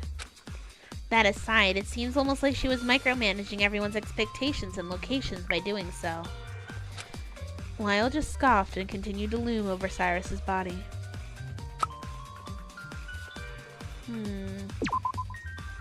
So, 4 shots were fired.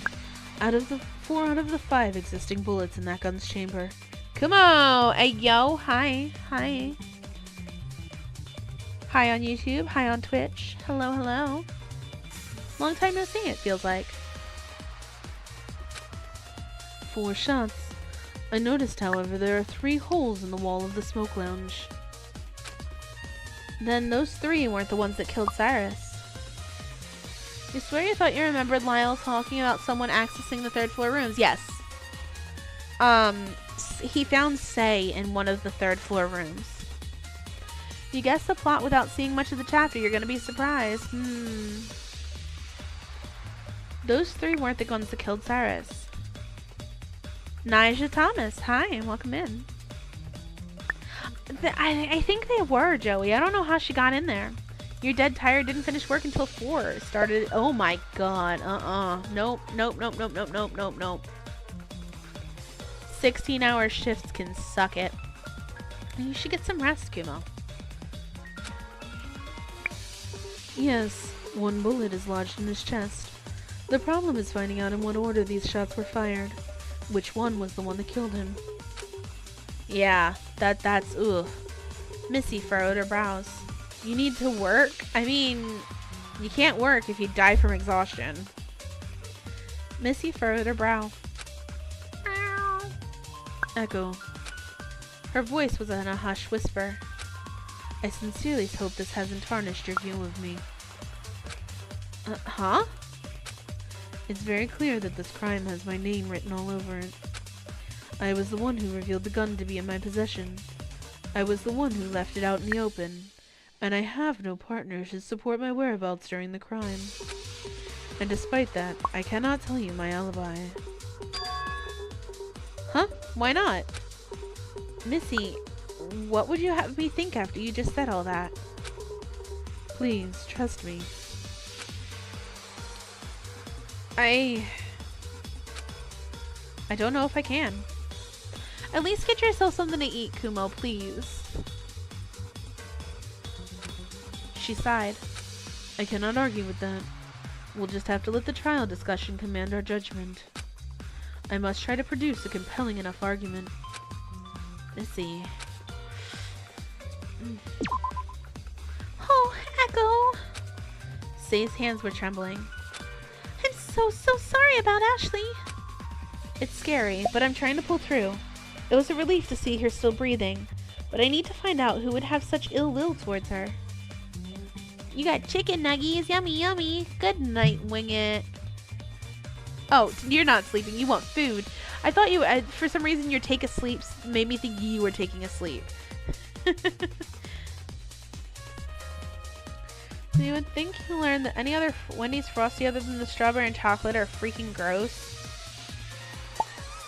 Did you try the salted caramel or whatever it is that they've got? That's very noble. If there's anything I can help you with, let me know. Actually, yes there is. What is it? I was stuck in the art gallery when the crime was going on across the hall. Couldn't open the doors whatsoever. I heard some footsteps and voices after some time, so I banged on the main hall's doors. You're off tomorrow, and you don't... I went to bed very soon. Since you're off tomorrow and don't gotta get up super early... Ooh, that's nice. That's right. You were the first person I saw. Do you know why the doors were blocked? Yeah. The double door's handles were bound together with rope. I'm guessing it was from the climbing center. So when I heard your voice from outside, I unbound the rope and you came running out. She demonstrated how she found the rope by replicating the state on the smoke lounge doors. That's the rope that Ashley grabbed. I went with Ashley to the climbing center as she got rope to bind Cyrus. Did the culprit steal it from her and instead bind the doors to lock me in at the art gallery? Caramel? Caramel? Caramel? Caramel? I say it in multiple. So it starts salted caramel is how I probably said it. Oh, I gotta reset the stream avatars. Why do storms always break the stream avatars? I don't know. I've realized that it's certain people that break it. I don't know why. I don't know how. It doesn't taste at all like caramel. Give me a second to reset the stream avatars. Close already, darn it. Where's the stream avatars button? There's the stream avatars button. It's really nice having a, No, you didn't break it. Storms broke it earlier. It's okay. I just realized it was broken is the problem. You wish you could get some ice cream in the morning for breakfast? Oh, that sounds delicious, Mari.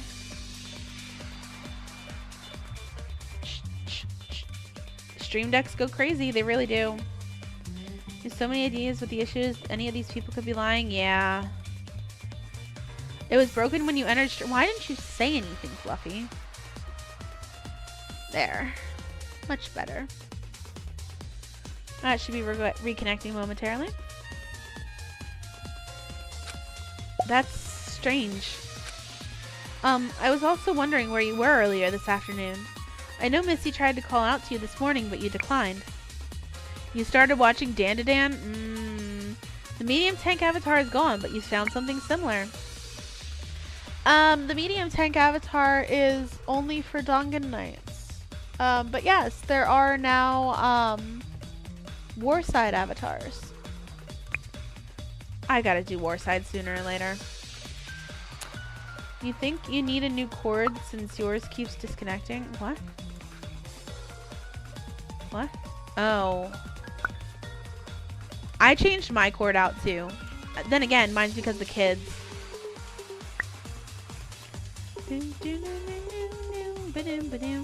We should just do a Warside collab.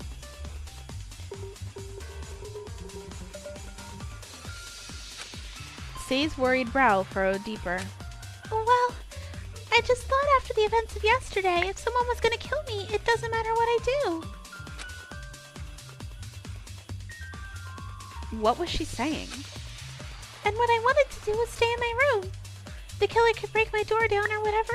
But if it was going to happen, fate would find a way, so be it. Interesting charity stream tonight. He had to do funny ASMR for an hour. Oh no.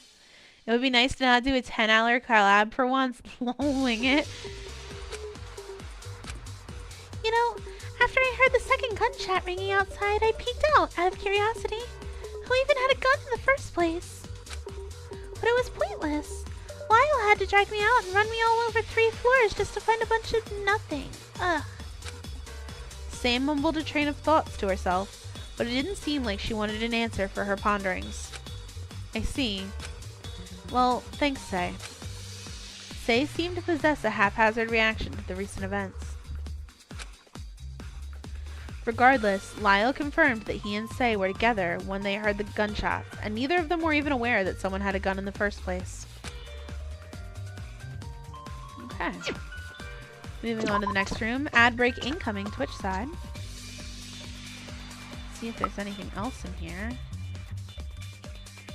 Ashley's body. Ash, hang in there.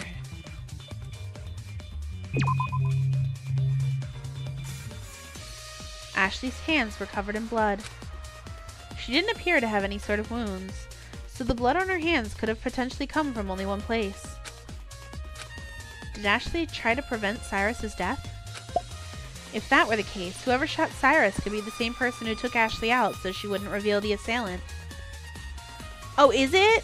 I'll have to get that out then.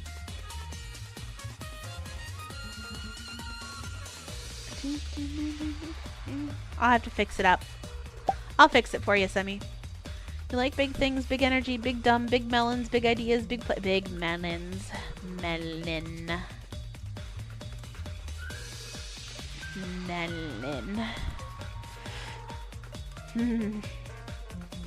Felt like chat was being punished. Derek loves Shizuo Heiwajima. Hi, welcome in. You might have a problem. Big melons are amazing.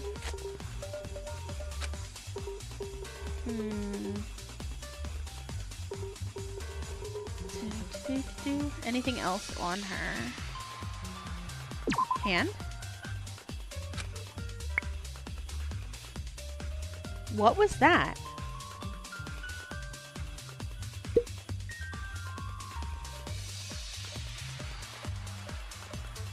What?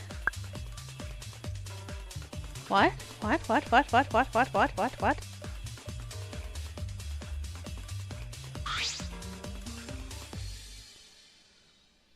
We didn't get anything out of that.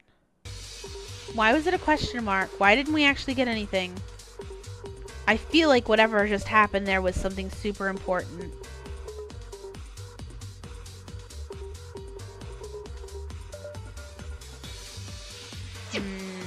Next big event is going to be multi-day, just deciding how big you want it and what you can get people to agree to. I think that the next big event should be we talked about doing like the relay challenge for one of the Pokemon games, but I think we should, rather than do that, get however many people are relaying Pokemon games, and each one of us is doing a different one, and we all pass them along, like we pass it all to the left. You think Ashley has the note in that hand? It's very possible. The scene is quite unruly. I'm uncertain whether it'll be more or less difficult to determine the culprit in this scenario, considering the many questionable items lying around. Yeah, as opposed to what happened to Pandora, this is a bit jarring. Where were you, though? I remember seeing you go to the garage with Cannon earlier when we paired off to search the 3rd floor. Yes, and that is precisely where we ended up. Huh? The two of us were investigating the garage as thoroughly as possible, but found nothing of note. We then went outside to investigate the other personal room doors at the end of the 3rd floor living quarters hall. But as you may have already figured out, these personal room doors are locked. Che Pecado. I heard him mutter something under his breath as he grazed the blue butterfly pin on his scarf. I couldn't quite understand what was said. Where was I? Cannon and I then heard the first shot of 4. We rushed to the garage and barricaded the doors from the inside. Well, that explains why we couldn't get in there. You barricaded the doors. We thought it would be the best course of action to protect ourselves. Neither of us had the gun, so it had to be someone else. A reasonable conclusion, is it not? Aw, man. Well, I'm glad it's not Forte. That does mean I was wrong. shot and through to the fourth. We hid away in the garage until we heard a commotion in the third-floor halls. It was quite frightening hearing all 4 of those shots in such close vicinity. I never thought we would come upon this gruesome scene. Forte sighed and mournfully looked at Ashley. So Forte and Cannon blocked the doors. That explains why the garage side double doors wouldn't open. I approached Cannon as she overlooked the 2 scenes from the doorway opening between the rooms. You're probably wondering where I was this afternoon after we departed to search the 3rd floor. I was with Forte in the garage for a large portion of the afternoon, as well as during the duration of the 4 shots fired. He can vouch for my alibi. You and Ashley came upstairs after us, right? Yeah, we did. Didn't run into you 2 at all, though. We spent most of our time in the garage. It seems to have been the most potential for something useful out of the 4 rooms. Cannon silently surveyed the state of Ashley's body, then across the doorway at Cyrus's distant figure. Oh, here's the Monokuma file. I got it from the casino kiosk. There we go. Victim, Cyrus Surik. Cause of death, the victim's body was discovered in the 3rd floor smoke lounge. Victim was fatally shot above the heart. Estimated time of death is 12:03. Like Pandora's file, the file is just as purposeless in telling us what happened to Cyrus. Heading to bed? Good night, Wing It. Sammy and Wing It, you're back in the saddle for Advance Wars by Web. You guys hear that? Cryo is back in the saddle for Advance Wars by Web. I feel like I need to get pushed into playing some too. I just haven't had time recently. Wing It's got a match waiting for him on his way to bed. But, you know. Hey, yo. As for Ashley, I can't say. Do you think she might have been attacked? Like, hit over the head or something? I guess. It's not impossible, but she's pretty tall considering. It would be hard to say what she was attacked with, though. There's nothing on the casino side of the doors that could be used as a weapon. Our discussion fell flat. You seem a little more open today. Forte and I had a small parlay in the garage. In short, he told me I shouldn't try to forego attempts to escape this game. She grumbled under her breath and exhaled sharply. Ooh, good luck. Despite Cannon's frustration, she ended up providing more open conversation today, likely as a result of wishing to avoid being caught in the same voiceless situation she was during yesterday's trial.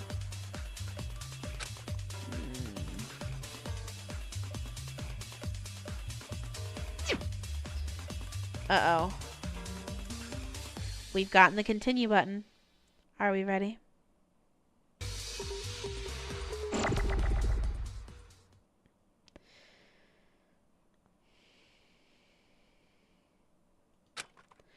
I let out a deep sigh. Conducting an investigation was harrowing. I was exhausted beyond belief. Our group was already so small, yet given everyone's paired alibis, it became difficult to say who was behind this crime. It was difficult to say, barring one person. Barring 2 people, unfortunately. And the way Danganronpa tends to play out, I'm leaning towards Ashley.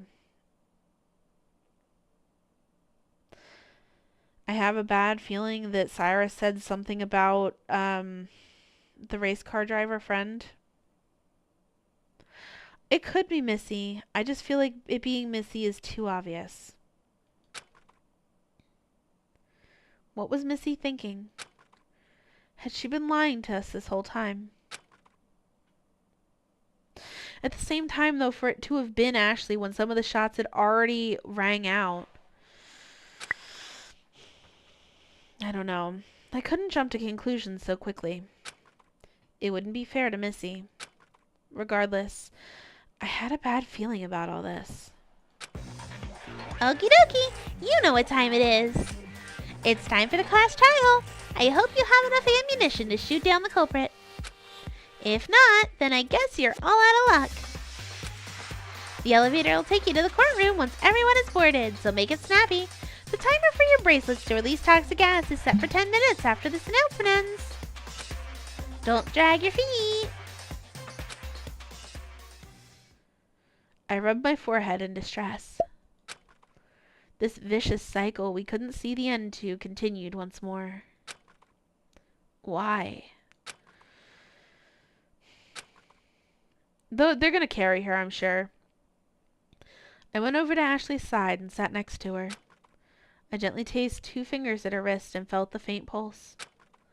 It was such an eerie feeling, knowing Ashley was alive, but still so close to death. Forte laid his hand on my shoulder. Echo, we really ought to get going, lest we find ourselves in danger from Zero's capricious ways. Long play's not your strong suit, so you're moving on from the prospect of it. I feel that, Cryo. Yeah, you're right. Forte, would you mind? Not at all. Forte lifted Ashley from the knees with ease, carrying her to the elevator. I followed behind him, trying to keep a close distance to Ashley.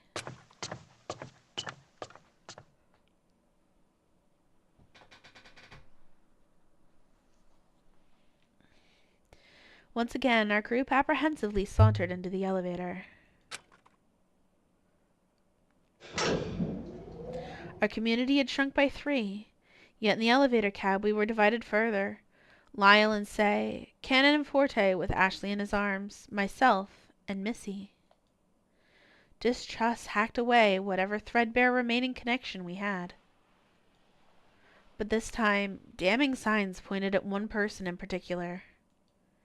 Missy Vesper. Missy provided nothing to disprove those signs. Cyrus had been removed from the picture. Ashley was at the cusp of following. I was confused, hurt, and alone. What was I going to do during this trial?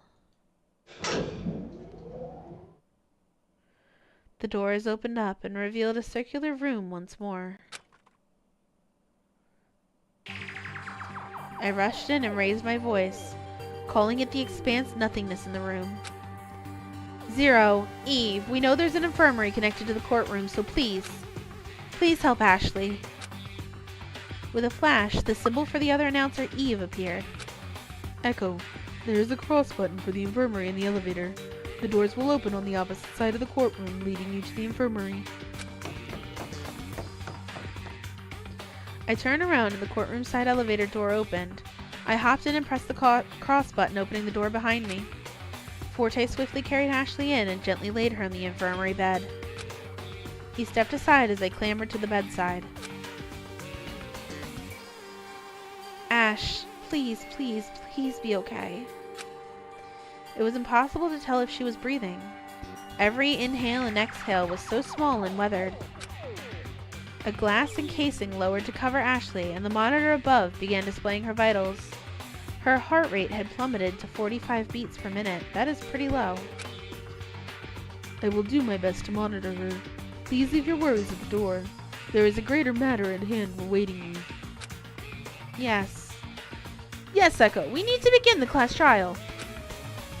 Her health is out of our hands. We can only do so much.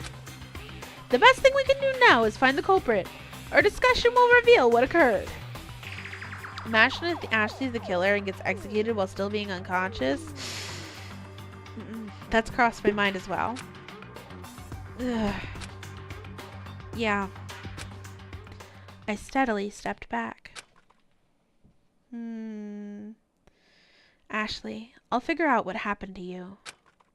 I swear on my life I'll find the culprit.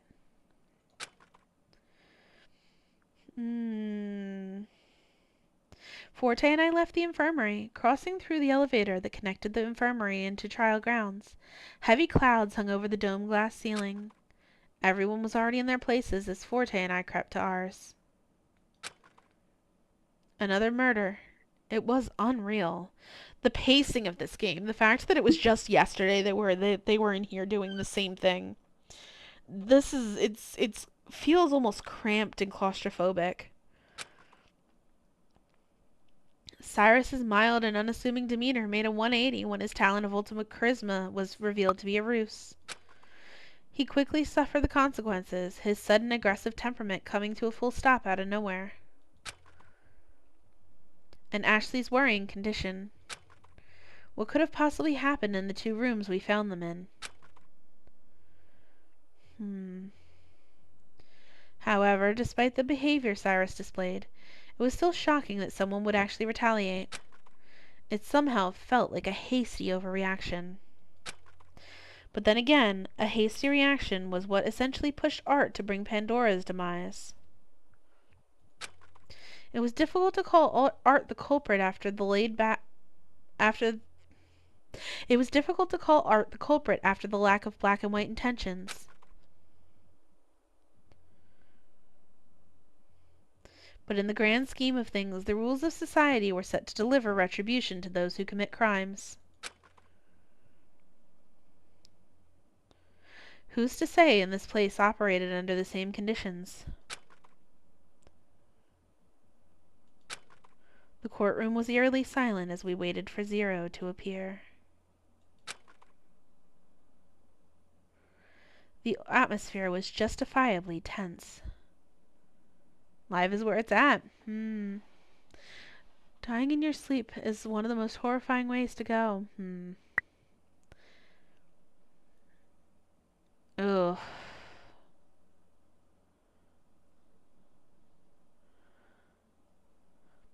What are we thinking about this chapter, guys?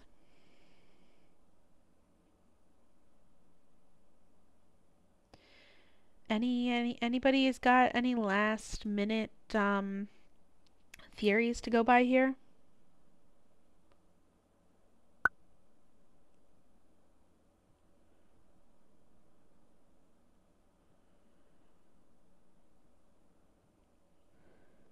You can't say much, but it seems interesting. Horror call. This is really strange, is it?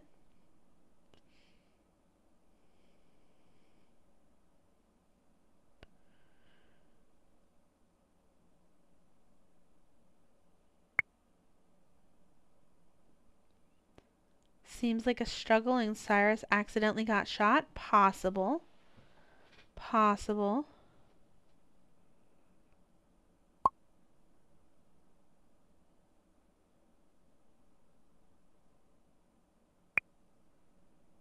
Say is kind of suspicious.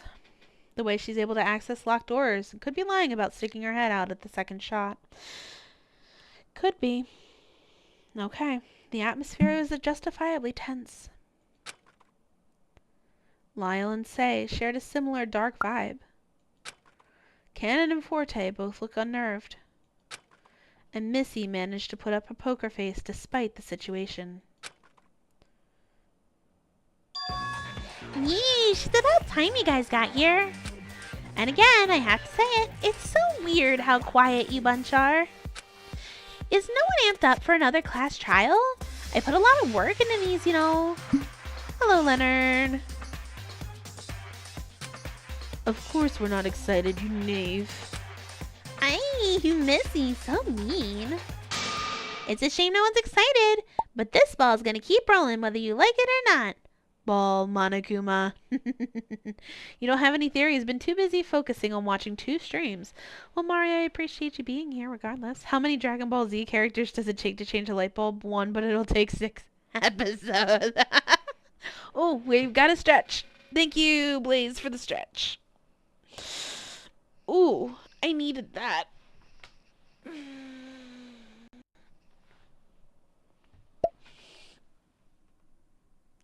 Oh. A good stretch indeed, a good stretch indeed. Because of the rope in the beginning.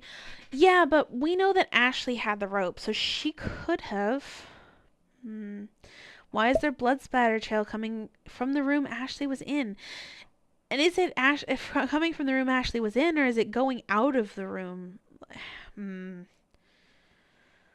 I don't know. Here we go. I don't know. I feel like I again, just from like experience, I feel like Missy is too easy of an answer. I feel the pairing feels pretty solid. I'm I'm thinking that this is going to be Ashley and it's going to have been like a both reached for the gun sort of situation.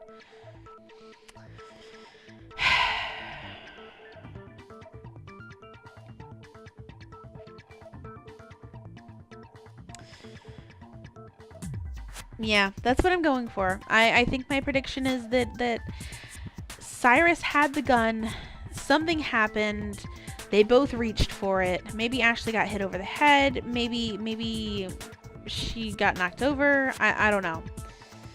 I don't know. We're about to find out though. Let's go over the rules, shall we? You're all on trial to figure out who the culprit is of today's heinous crime. The rules are as follows. Discuss, discover, and determine who is the culprit among your group. A majority vote will seal the individual's fate, and we'll just see what happens from there, yeah? One of few outcomes will occur. Determine if voting correctly, and the entire class is executed, with the culprit alone able to walk free and win the ultimate prize. That's the ideal endgame for the culprit. Determine and vote correctly, and the culprit alone will receive proper retribution and perish at the hands of your group decision. Phew, you might just live to see another day. Our victim today is Cyrus Zurich, the ultimate charisma. More like ultimate nonsense. Was no one suspicious of his name and talent? I would be. Literally, it shouldn't be a surprise to anyone that charisma was not really his talent. Regardless, I called out his drivel last night, and look at where we are now. You were all quick to take on what I said to heart, huh? Well, I'm glad. Saves me from having to get a motive set up and all that. So, without further ado, discuss away. Something you're on with the... She's almost on the verge of death and not showing anything besides blood on her hands and seemingly holding something. Yeah. Don't mind if I do. Lyle. Missy. You think you know what I'm gonna say, huh? Then say it yourself. You think I'm suspect. Oh, cold star. The point is moot. I'm not the culprit, and that's all I'll say on the matter. Hey! Ashy, thanks for subscribing on YouTube. And why do you expect me to just roll with that? Because if you all vote incorrectly, then we'll all be in danger. Prove my innocence, or take my word for it. Missy, what's going on with you? Don't you think that's a bit much to ask, given the circumstances? I have my convictions. I'm refusing to share my alibi for my own reasons. And yet you don't fear the consequences. You're ridiculous. I'll lay it out all nice for you, okay? And then we can discuss whether or not holding your tongue is the wisest thing to do in this scenario. Consider the facts. You were not partnered with anyone, you refused to share an alibi, and you were the one who had the gun in the first place. Do you know what killed the victim this time? A gunshot. You likely proposed traveling in groups so you could operate on your own. Isn't this all too damning not to be true? Despite her dangerously challenging Lyle, I held my belief in Missy steadfast. I wanted in all sincerity to trust everyone involved in this horrible game, but considering 2 people have been murdered, 1 executed, and 1 attacked, it was becoming difficult to justify my stance. I didn't understand. What was there for Missy to hide? You know what? Forget it. I'm taking charge of this discussion. Once again, I can only rely on myself.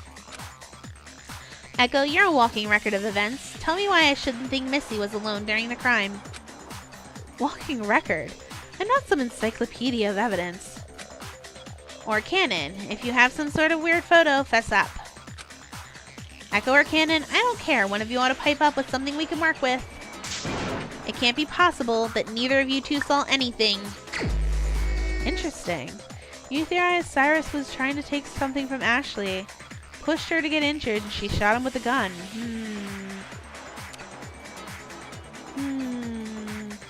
Lyle has his sights set getting something out of me and Cannon, but as far as I know, neither of us could have seen anything. I have no photograph of the sort. But when we arrived on the 3rd floor, we didn't see anyone in the halls. I was in the garage with Forte for the majority of the afternoon. Yes, as soon as we heard the first shot, I suggested we retreat to the garage. And blocked the entry from the 2 doors, the main hall door and the art gallery door. Going to bed, Fluffy? Good night. As for me, after 2 shots were fired, I found myself stuck in the art gallery.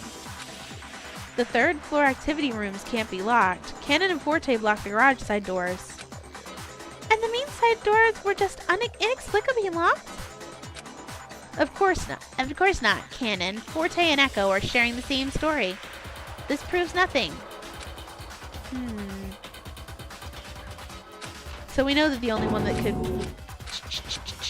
That's like the only... It wasn't inexplicably locked. Hold on. Say, can you recall what happened when we met earlier? Before we discovered Cyrus's body, that is. When we met, you came tumbling out of the art gallery when Lyle and I arrived on the 3rd floor. Yes, but I couldn't leave the room from the inside. Oh yeah. Lyle, when we arrived on the 3rd floor, there was banging coming from the gallery. I couldn't check to see who or what was inside until I unwound the rope that bound the double doors together. That's what I'm thinking, Guy. Yeah. See, Lyle? There's no way either Cannon or I saw anything that happened during the crime. If anything, Say and Lyle's whereabouts ought to be grilled as well, since they could have more questionable actions than us. That's right. Say, Missy said you were alone in your personal room for a portion of the morning. Yes, she declined an invitation to my morning announcement. Yeah. But later after I heard 2 shots, I poked my head out. Only to get dragged out of my room by Lyle. I was investigating the mansion. Figured if anything fishy was going on, I'd have a witness to back up my testimony. And while nothing happened to us in particular, at least I had Say there to support my alibi during the gunshots. Oh, the stream avatar's broken again? Fantastic. I'm just gonna leave it. Despite that, you were still acting suspiciously this morning, smashing the ovens and all. Lyle, don't you think you yourself warrant an explanation for what you were doing? Huh? I don't need to justify anything I'm doing. I'm the ultimate puzzle master, put in this evil game to solve it, inside out. If you have any faith in your ultimate talents, you'll have faith in mine and my goals as well. I don't care if I break the rules, it's all part of the plan. I'll avenge Art. I'll stop the killings. I'm solving this killing game on my own, come hell or high water. Didn't it occur to you that I'm on the same agenda? What? There aren't any stakes for you, Missy.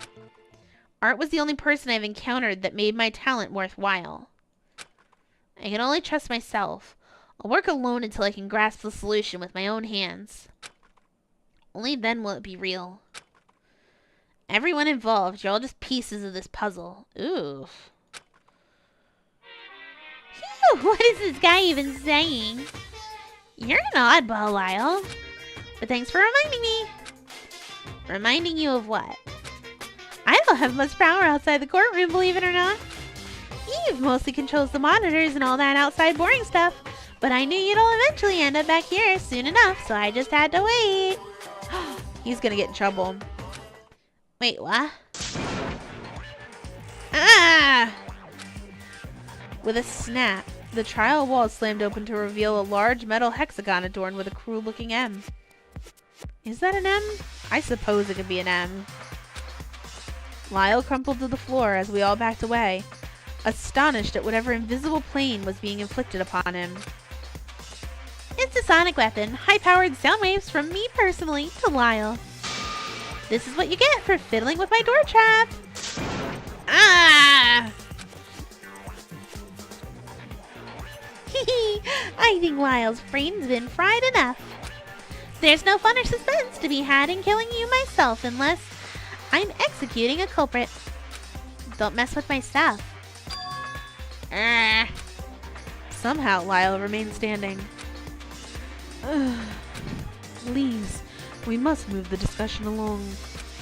Unless we face similar dangerous fate. We need... Shut it, Missy. We're here because of you. Lyle was livid, fighting back against collapsing by will of sheer force. Don't mention that mirror or whatever it was. What? What? I'm taking control of the discussion this time. Echo, I need you to recall as much information as you can about the murder weapon, the gun. Then he broke.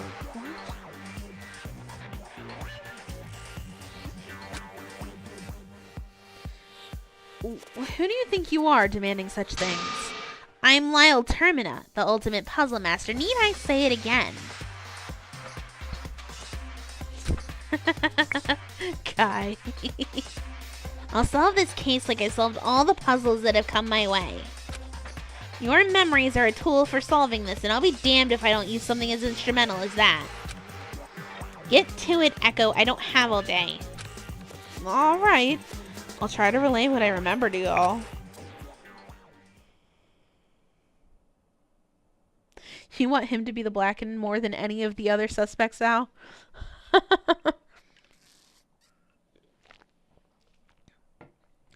Ad break incoming Twitch side. Thank y'all for watching over there. And thank y'all on YouTube, as usual. Your support means everything to me. Lyle might have it out for Missy, but going over the timeline could help us put her in the clear. I think it would be best to start from when the murder weapon was revealed. Maybe then we can trace who had it in the final moments. Who was originally in possession of the gun? That'd be Missy. Missy Vesper was the one who initially revealed the gun this morning. She said she woke up in her personal room with the gun given to her as a test to see whether or not she belonged with the preservation project. Missy called me and some of the other students to discuss her possessing the gun. Who were the other students in the group? Say did not come.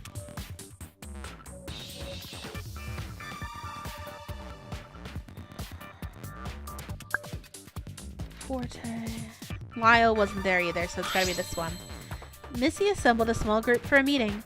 There she brought the existence of the weapon to our attention and discussed her intentions with the gun. She would not cause any harm with it. Wait, so where am I? How to get here? Why is there a talking purple-haired cat?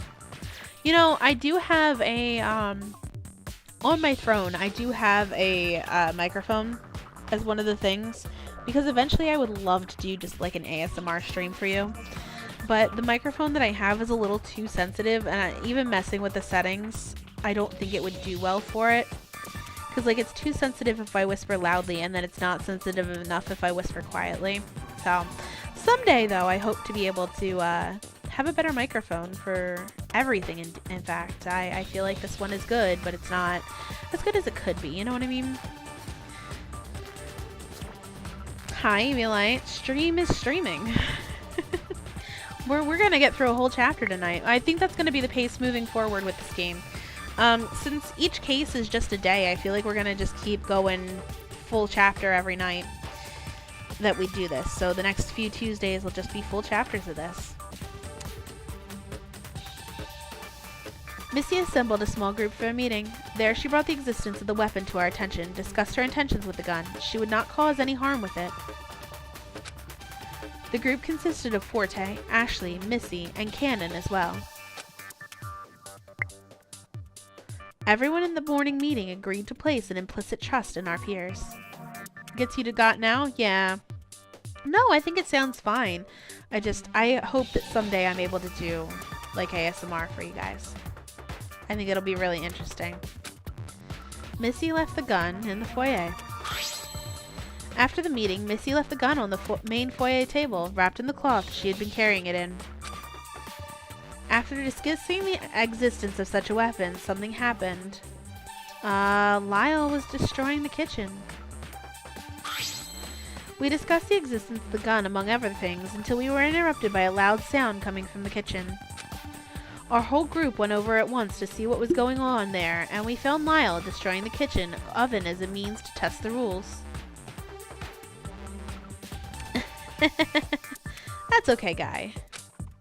Lyle announced he would solve the killing game and went to... I believe he went to the 3rd floor. Lyle said he would solve the killing game and absconded to the 3rd floor to look for more clues, all the while clutching the secret note from yesterday. By the way, can I just say that this game's use, and this isn't the first time they've used absconded, but every time I see the word abscond, the only thing I can think of is Homestuck. The only thing I can think of. So give me a moment while I recover from the trauma of Homestuck.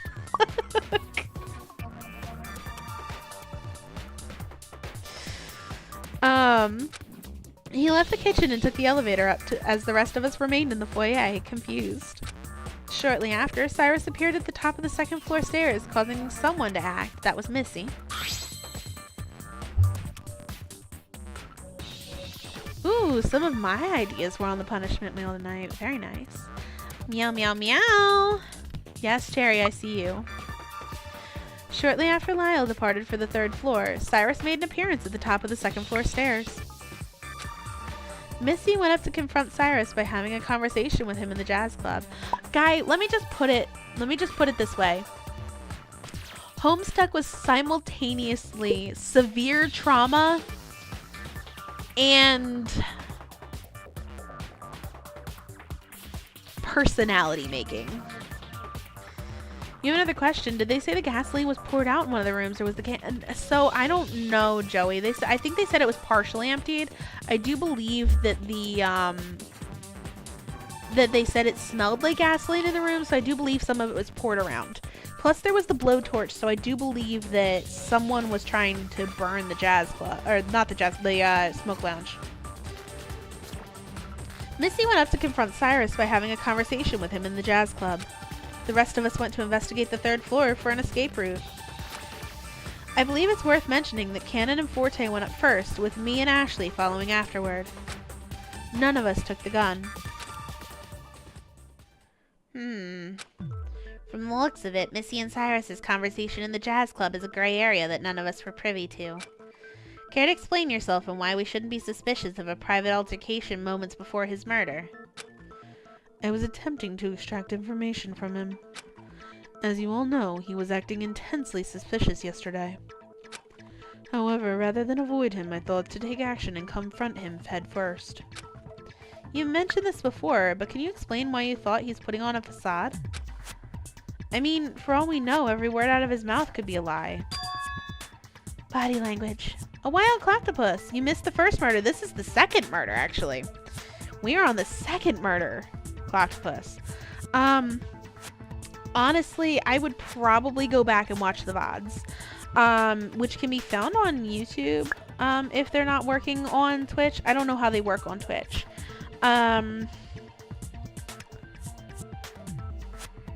Yeah, so this is actually Trial 2. The pacing of the game is very fast, so I'm expecting that we're going to be doing a single case each time we stream this, which is going to continue to be on Tuesdays. So you do have like another week before we continue on. But if you don't want to be spoiled, I honestly recommend stepping out. Is the game good? Oh, it's so good. I'm really, really enjoying it. A little bit predictable, but in the way that any Dangan game is going to be for somebody that's been a Dangan game for forever. Watch the last case be 7 hours long. I'm not doing that again, guy. No. Don't even think about it. No. Good luck then, thank you, and hope to see you soon. Huh? Body language. We have a lot of Fangans on deck to play, that's true. And we still have Dangan 3 to play, like the actual 3. So, that'll be fun to play eventually. It seems Cannon noticed it as well. Cyrus's body language gives off the impression that he's tense, as if he were being pressured or under stress. Actions speak louder than words, after all. You unconsciously made a 7-hour Neko joke. Fantastic. Fantastic. That's true. I did think he looked a little more foreboding than usual. Ultimately, did you get anything from him? Unfortunately not. He was just the same stubbornly cryptic person as he was last night. So that's it. An Echo's recollection of people involved with the murder weapon, whose name came up several times. Missy? So don't you think your course of actions would heavily imply a murderous intent that led to this circumstance? Yes. Signs are strenuously pointed towards me being the one behind it all, but I don't wish to divulge the reasons behind those actions. I didn't want to admit it, but I was beginning to have my doubts about Missy. But if this discussion was worth anything, it had to be a test. Whether or not I could really trust Missy. She revealed a gun, after all, and asked us to tactfully trust her. Should I even trust her to begin with? What if she was just goading someone on to be incriminated so she could get away with it? Should I trust Missy? I think we should.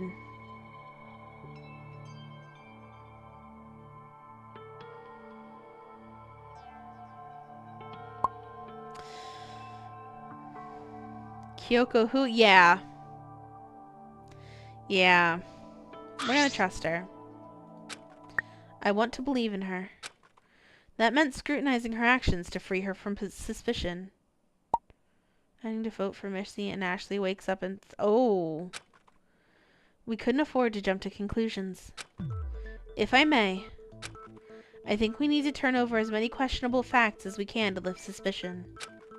I agree. The evidence is unmistakably painted with Missy's name, but I'm still not convinced she would have the malicious intent to kill Cyrus. Missy was the one who suggested splitting up to find things that could threaten Cyrus into talking, but she made it clear she had never had any intention of firing the gun. Is that so? It was after she had her conversation with Cyrus in the morning. Our morning group of Canon, Forte, Ashley, and myself paired off to investigate the 3rd floor for an escape route. After some time, Missy met up with me and Ashley outside the garage to talk about Cyrus's weird behavior. It was then that she discussed with Ashley the idea of threatening Cyrus to talk. This was just before the shots began. Then it's clear she used that opportunity to act alone and retrieve the gun herself to shoot Cyrus. How would bringing that up lift suspicion from Missy? If anything, it's more damning proof. That's my cue. Oh, okay. Just a minute, please. What I don't understand is this. Why would Missy kill Cyrus if she didn't get the information she wanted? I can only assume that the following was for her case. She made an attempt to have a civil conversation with Cyrus, only to walk away empty-handed. The motivation is lost, and there shouldn't be any reason to threaten him further in that case. Oh, sure. Make something up for her defense, will you? I can't doubt Missy now. She's the one who made the bold move of bringing the gun to our attention. Now I have to trust that she didn't do anything wrong. It'll make things really dark. Oh. Oh, guy. Yikes. There's no telling what transpired between Missy and Cyrus. Seeing as all of us witnessed her contentious interaction with him in the jazz club, it might take some work to get Lyle on the other side. Missy could be lying about not getting information, just like how she's withholding her alibi. Give it up. Why should we be protecting the culprit? Missy's the only one. Missy is the only... No, it should be the only one. With actions of glaring noteworthy suspicion, and if you can disprove it, then by all means. This could be part of her plan, to lead us in circles during the discussion with her lofty admissions. There's no telling what transpired between Missy and Cyrus. Seeing as all of us witnessed... Yep, okay. Anyone could be lying. That's true. Why should we be protecting the culprit? I think it's this one. We can disprove it. Hang on just a minute. We need to discuss every aspect of this case before jumping to any conclusions. I believe there's something at the crime scene that can clear Missy of suspicion. Then out with it! Is there any evidence that can prove Missy's innocence? It's probably the blowtorch. Missy doesn't seem to have a connection to the blowtorch. No, I need to reassess. Okay, the kiosk? Doesn't seem to have... Oh. The gun? What? Okay. The only thing I can think of, but I need to spin this into an argument somehow. Although it's been noted several times that the gun puts Missy in a dangerous situation, there's something strange about the gun. Lyle, say, there's something I want you to recall for me. Before discovering the body, you two ran into Missy in the 3rd floor main hall, correct? Yeah. That was right before I helped you out in the art gallery. If that's the case, I want to ask, did you see blood on her hands? Blood on her hands? No, nothing of the sort. So you didn't see the blood stuck to her hands, but there was blood stuck to the handle of the gun. If Missy really did kill Cyrus by shooting him, why didn't she have blood stuck to her hands when you saw her?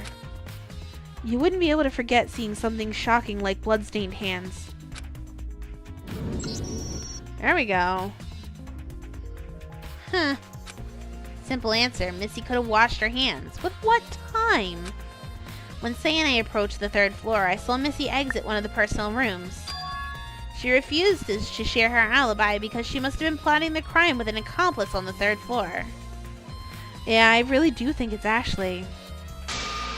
That's why she was acting fishy when Lyle and I ran into her. Huh? I thought I heard something like that going on outside the garage doors.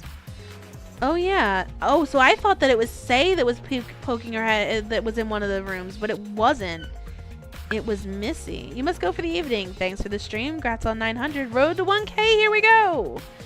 Indeed, road to 1K. Here we go. We're hoping to hit that by the new year. And we are currently at 901, which means we have gone down a couple, but that's all right. It's always gonna fiddle this way and that way for the last few days, like as it like topples and over the 100 line. The 100 line. Oh my god, I'm so excited for the 100 line. I hope y'all are ready. Come April, we're not gonna be doing anything else for like a few weeks. It's gonna be just 100 line. I can't wait. I can't wait. I can't wait. I can't wait. I can't wait. Mark it on those calendars. I am going to be playing so much of that game. Y'all are going to be like, whoa. Oh yeah, that conversation. I heard parts of a conversation just before I called for help. Now that I think about it, I think I can figure out who was speaking at the time. Lyle, you must be a raving madman if you think you can run around the building alone. I'm not doing anything suspicious. I'm doing everything I can to get us out of here, unlike the rest of you. And what were you doing poking around one of the 3rd floor personal rooms anyway? How did you even get in there? That is none of your business. So you heard that.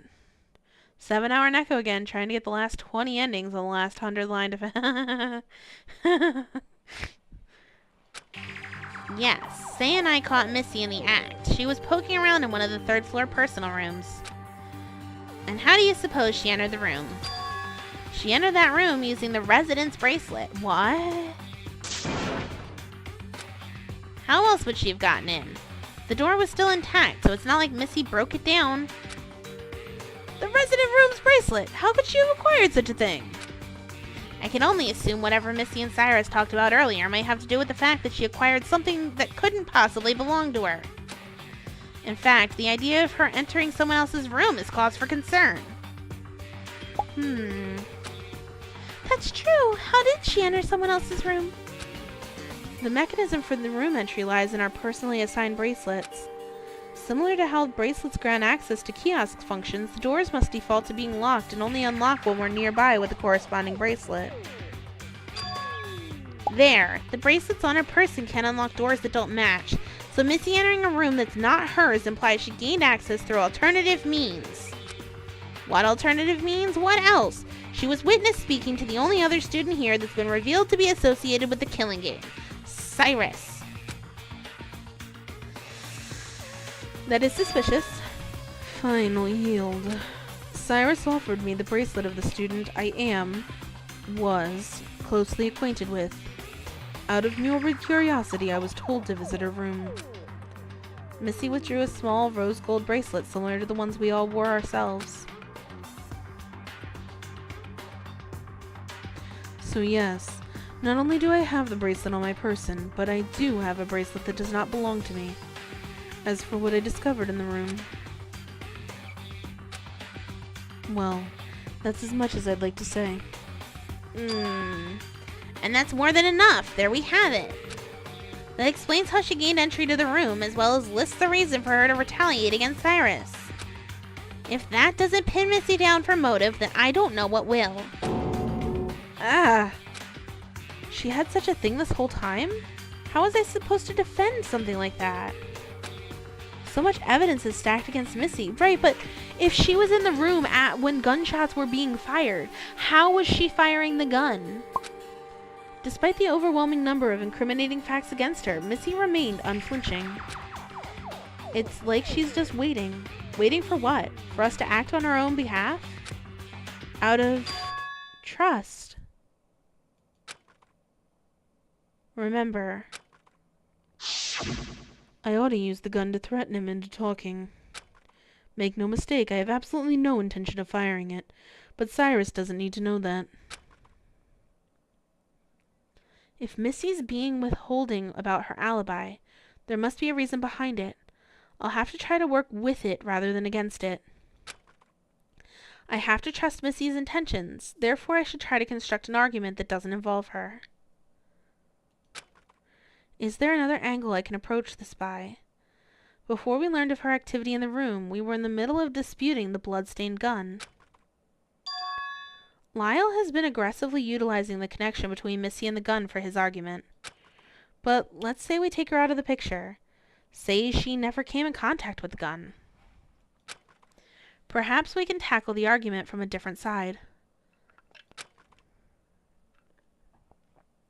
With just the gun solely in question, we can ask, who really handled the gun? Who handled the gun? Fine, why don't we entertain the thought? Given the blood-stained handle of the gun, whoever held the gun must have had stained their hands in the process. There could only be two people who handled it. Cyrus and Ashley. So there we have it.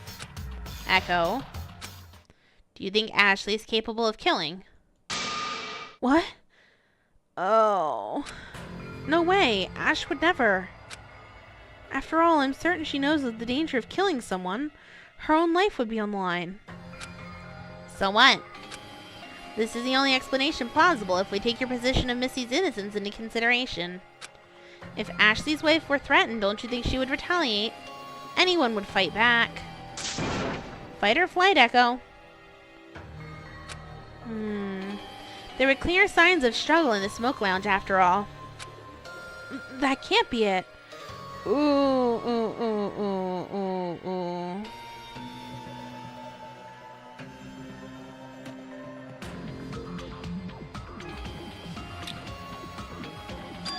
Besides, you confirmed it yourself. We recognize that everyone has an alibi. And we've been neglecting talking about Ashley since she's unconscious. Wait, no. So if you want to stand by Missy being trustworthy, then you have to realize that there must be someone else within our group that killed him. No, Ash. Ash doesn't have a motive either. Yes, she does. Echo, think about it. Throw away your relation to Ashley and think logically. Just because she isn't here to defend herself doesn't mean she's immune to being suspected. No. No. My head was pounding. I began to feel dizzy.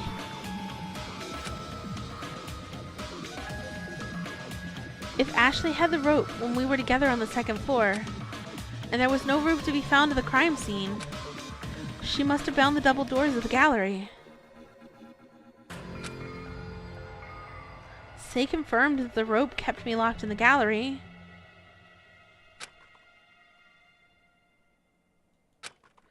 Ashley yelled out and left to confront something. If you think about it, whoever handled the gun, it can only be those two people.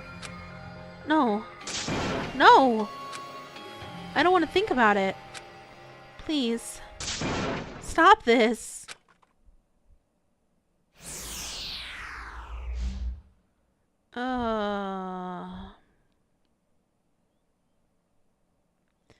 They don't want to discuss Ashley's involvement due to their close relation, but there might be something important that we're missing. Something important that Echo only knows. Echo is guarding something. But they've painted themselves into a corner. There's no clean way to get out of this mess. Yikes! Echo, you good over there? Who was that we were just narrating as? Oh. I can't accept this. If Echo refuses to understand that Ashley's the only person who is capable of handling the gun and shooting Cyrus, then I'll have to lay out all the pieces for them.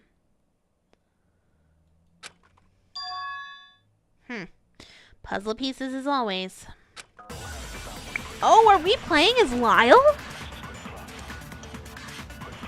Interesting. Echo, allow me to discuss the facts.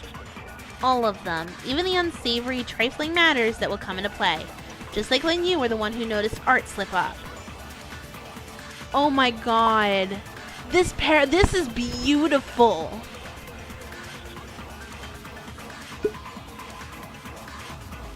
Exactly. Okay, little shit. Let's see your pro tag skills. I agree.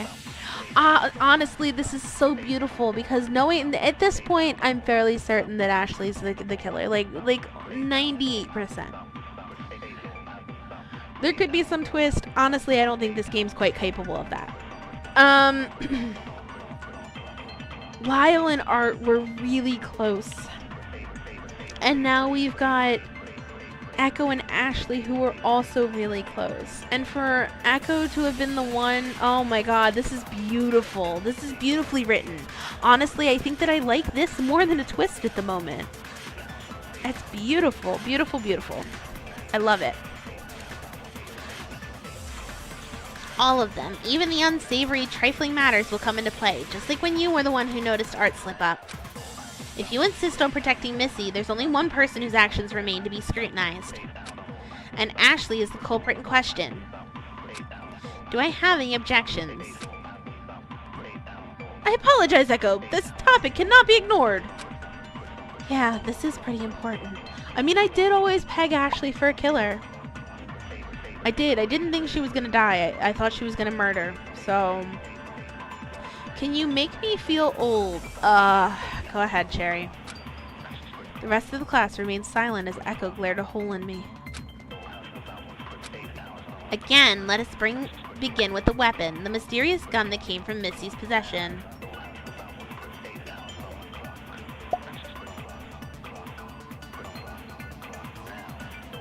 Oh, Cherry.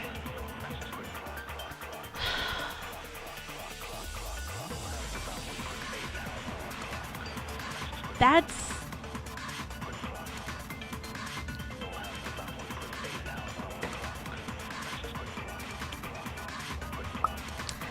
I thought she was gonna survive because I was hoping she would survive. It really wasn't my thoughts, honestly.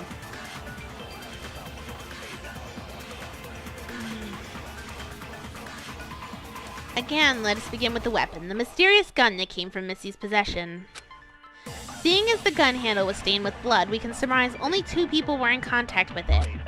As we found on the crime scene, both Cyrus and Ashley had bloodstains all over their hands, which naturally leads us to believe one of them fired the gun. I can concur with that assumption. As for how it came to appear on the 3rd floor, just before the gunfire occurred, Ashley and I hatched a plan to confront Cyrus. I was to use the gun as a show of threat. However, when I went to retrieve it from the foyer, it was missing before I had got to it. It's plausible Cyrus got to it before you. Regretfully so. Then at the speculated time in question, Cyrus is the only possible suspect to have initially retrieved the gun, since Echo, Ashley, Cannon, and Forte were elsewhere. Now I believe we can all agree, based on the sounds heard, that there were 4 shots fired in total.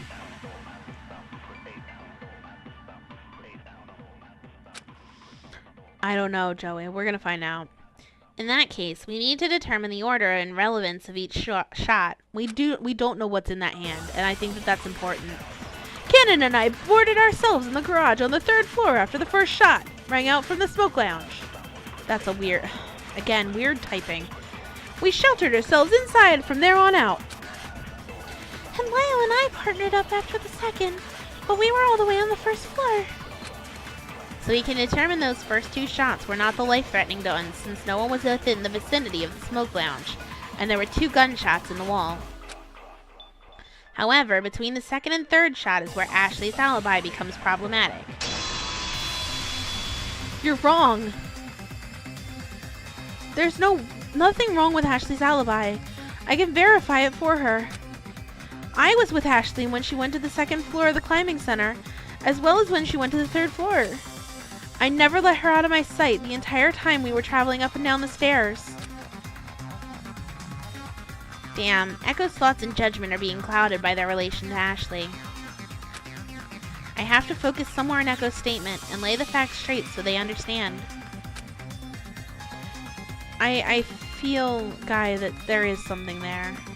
We are getting an ad break Twitch side. Actually, you know what? I'm gonna snooze this one. I don't snooze them too often, so we're gonna snooze this one. I can verify it for her. I was with Ashley when she went to the 2nd floor climbing center, as well as when she went to the 3rd floor. I never let her... What clue proves Echo and Ashley were separated? The rope. You're missing a piece in your argument. But didn't you say Ashley shoved you into the art gallery just before you heard the 3rd shot? The rope binding the doors proved that there was a moment you 2 were separated from sight. It's possible she entered the smoke lounge in that time frame. Cyrus is dead. We're heavily suspecting Ashley's the one that killed him. Ugh. In that case, the 4th and final shot ought to be the one that killed Cyrus. The only person left without an alibi, given Echo's testimony of the culprit's last movements, the only person left is Ashley. That can't be it. No. Ash yelled Missy's name. It's possible Missy was within the vicinity of the smoke lounge. After all, Missy's actions on the 3rd floor are still strange. We can't ignore that. Echo is struggling, trying to protect Ashley. What do we do? If there's anything you can think of that will cut through Echo's lies, tell them that the truth is out there. Ash yelled Missy's name. It's possible Missy was in the vicinity of the smoke lounge. Yeah, Lyle and Say's account. Wait just a minute! That's not possible! Remember, Lyle and I saw Missy exiting a personal room. She had just come out of the personal room when we arrived and only then began to act suspiciously. I suppose I ought to surrender holding my tongue. Yes, I was withholding my alibi earlier, but the point of secrecy is past now that my whereabouts have come into direct question. They are just ganging up on Echo. I think we are, Mari. This is really interesting. I kept my alibi secret to prevent today's deliberation with immediate worry and disillusionment. I confess Cyrus bestowed upon me a terrible gift, this bracelet. It allowed me to access a room that was not mine, a room belonging to a close personal acquaintance, one I hold in my thoughts often. It is a very nice change of place, I agree. I entered the room upon Cyrus's taunting instruction that I see for myself what's become of this person. I discovered nothing save for my fears becoming reality. My alibi is simply as follows. I did not leave the 3rd floor personal room I gained entry to after I heard the 2nd gunshot. Therefore, I did not see Ashley on the 3rd floor at all. Took long enough to get that testimony out of you. But in that case, Ashley really is the only possible person to have encountered Cyrus in the smoke lounge. Therefore, we can assume from the appearance of the room that Ashley and Cyrus fought in the duration of time between the 3rd and 4th shot. No way! Oh my god, Echo. The smoke lounge was in a state of disarray, but the casino wasn't. Ashley's body was found in the casino, so it's possible she never even set foot in the smoke lounge. No, there's no visible evidence. There is, though, Echo. The 2 being separated means they didn't get into strife. Echo needs to see the truth. Turning a blind eye is doing more harm than good. There's a clear answer. One we just need to bring the truth to light.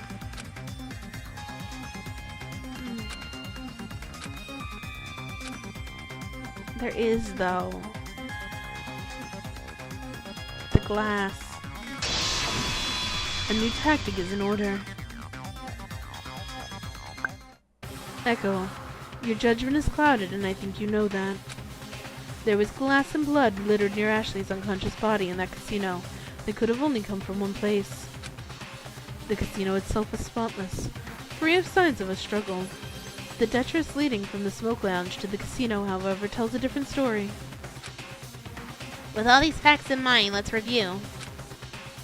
We've discovered everyone's paired alibis, Missy's room activity, and Echo's entrapment in the art gallery in relation to the gunshot timeline frees them from suspicion. We also determined Cyrus was the only one who was initially wielding the gun, and that Ashley had plans to counter Cyrus' scheme. In the small period during which Ashley and Echo were separated, a struggle occurred between Ashley and Cyrus in the smoke lounge just across the hall, resulting in the disorderly state of the room. We are indeed getting that ad break this time on Twitch, for those of you who are over there. And yet at the end of it, one person came out alive and the other dead. Echo, you have to see that the culprit behind this is plain as day. What? No. Face the facts. There's only one possible answer. I refuse. I don't even recall Ash considering Cyrus a threat, so what motive would she have to kill him anyway? Echo, why are you lying? That couldn't be further from the truth. There must be someone, anyone else involved. Anyone but her. Jeez. Echo, you really are a stubborn one. Don't you understand the danger we're in? Please, Echo. I understand that this is a painful realization for you. We are just as mortified that such a dreadful thing has happened. It's awful, but there has to be a reason, right? No. If there's a reason, I don't get it. I just don't get it. Why would Ash endanger herself like this? Throwing her life away like this. It seems so careless.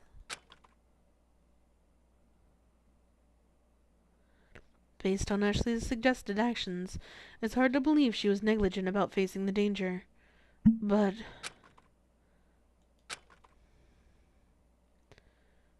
why would Ash endanger herself like this? Throwing her life away like this. It seems so careless. There's something else that needs to be brought to Echo's attention. The gasoline, probably? This is us ourselves. The kiosk message? Allow me to widen your depth of field. I believe I have the answer. Or rather, we all do. It seems Echo didn't see the kiosk message. Kiosk message? Remember that digital kiosks can deliver dictated messages across other kiosks in the building. That's correct! Canada and I saw the message as we waited out the gunfire in the garage. This message was dictated from the smoke lounge sometime after the third shot was fired. I recall it read, "Kill Echo." Yup, that's exactly right. No one asked you. Oh, I remember now. Lyle and I saw the second floor kiosk light up while we were running by. Come on. Oh, this is nuts. Literally was not one. Yeah. You heard the gunfire too, right? So far there have been 3 shots, but where the hell did the gun come from? How should I know? He slowed down. I can't keep up. We can't take our sweet time in a moment like this. Lyle, look.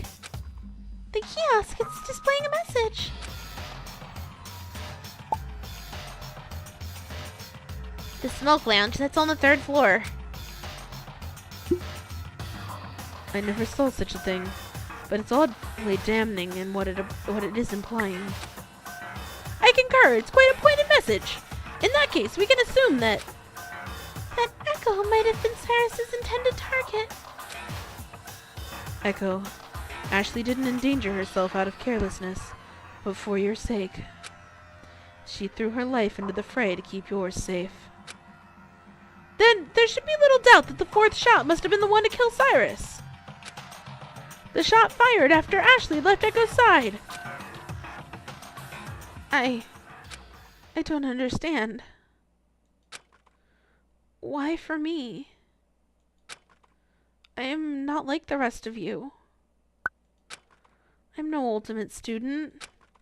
I can't survive the strife between ultimates. I don't have the skills or talents to offer the world. It should have been me. At the opposite end of the gun.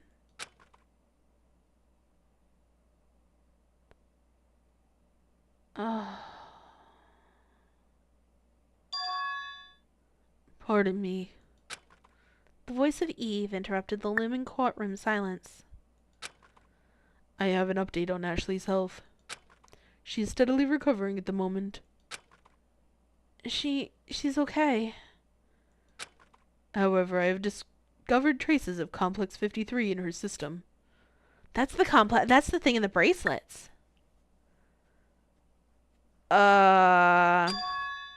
Complex 53! Is that not the very substance Zero threatened time and time again to release? Yes.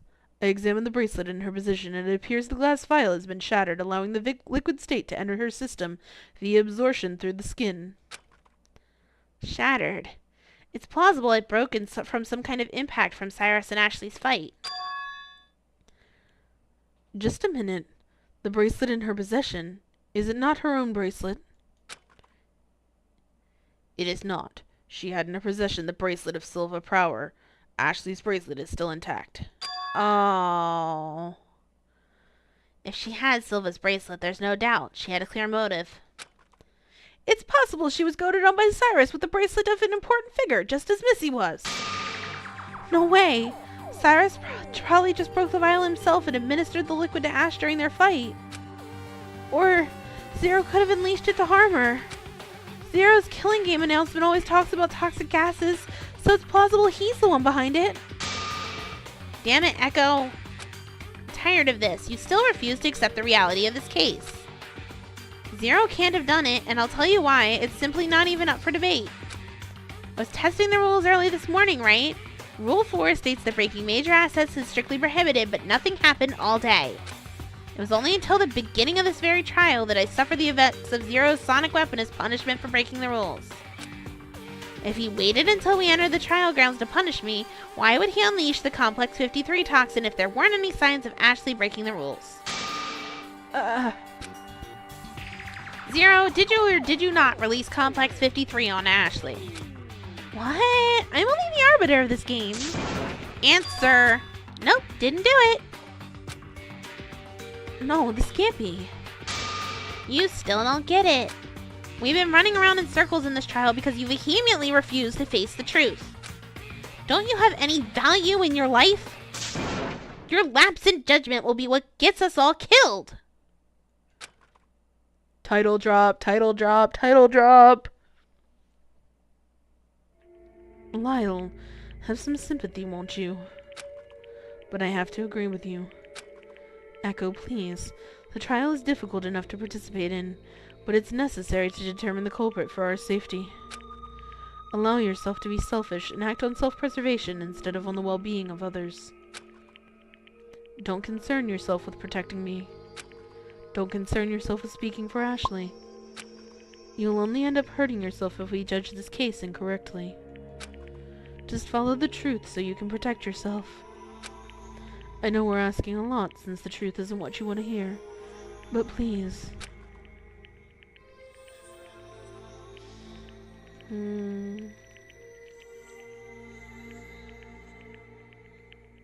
Protect myself.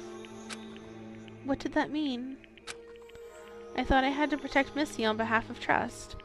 She placed her faith in us after all. And I had to protect Ashley because she's my closest friend.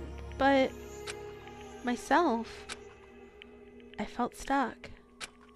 I know Missy didn't kill Cyrus, I just know it. And it was impossible for anyone else to have killed him, so the answer was clear as day. I just didn't want to accept it. But by doing so, I was drawing out this trial from my own self-indulgence and dragging everyone else through this hell. I'd forgotten the reason we're here, to save ourselves. And I've purposefully suppressed the fact that there was something on the crime scene that solidified Ashley's involvement.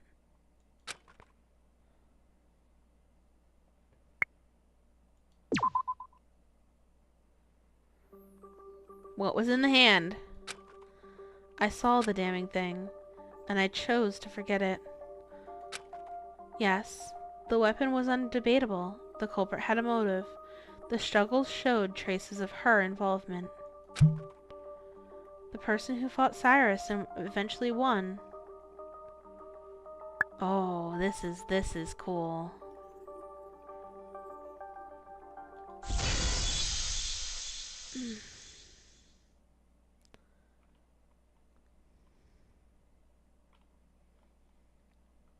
Ashley.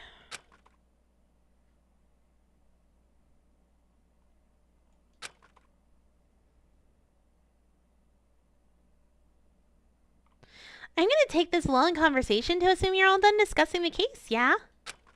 After all, it was pretty obvious from the start. Well, whatever.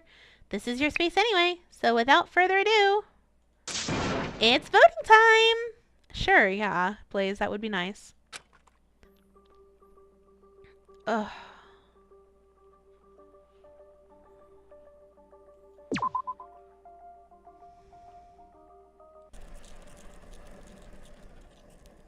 The entire animation budget right here. Song called Guns and Horses. Oh, jeez.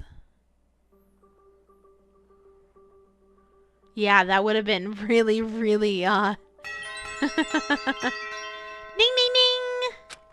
Yes, the culprit responsible for the murder of Cyrus Zurich is none other than the ultimate jockey, Ashley Westbridge. And almost all of you voted correctly. Luckily, majority rules, so it's punishment time! Echo still didn't... Who didn't vote for her? Oh. I'm hoping we get to hear from her at least. Wait, what did you mean by that? Almost all of us voted correctly? Oh well, I guess it's my fault for not mentioning that not voting's a big no-no. But voting should be common sense. You have a responsibility to make your voice heard.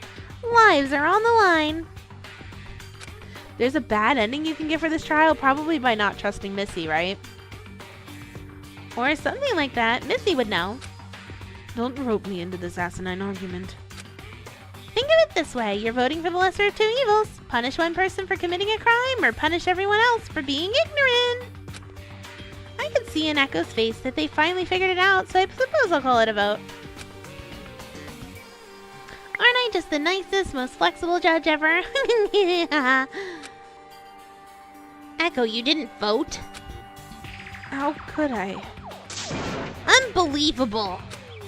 Everyone's lives are at stake, and you still have the audacity to protect the culprit? You're a hopeless case, Echo. I don't understand how you fail to recognize the weight of our actions. Yeah, we did. Very interesting.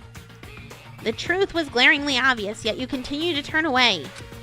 You have no perception of consequence. How dare you refuse to give your all in order to save yourself? Why are you attacking me? The thing that just happened to my best friend, it's awful. Don't you know how I feel too, Lyle? We've already lost 3 friends. Why does this cycle keep turning?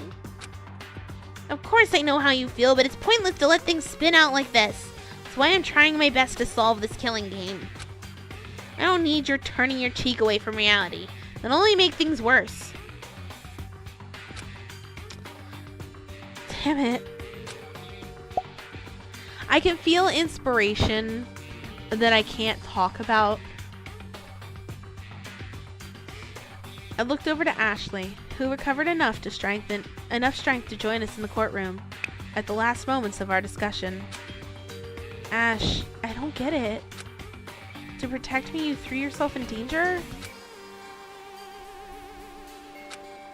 And look where it got you.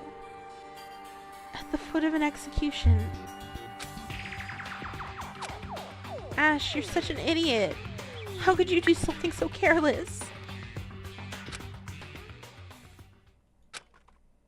Echo, I thought about nothing but your safety. Oh. Is everything still streaming fine? Is everything still working? I just had a moment there where, like, something looked like it was glitching out.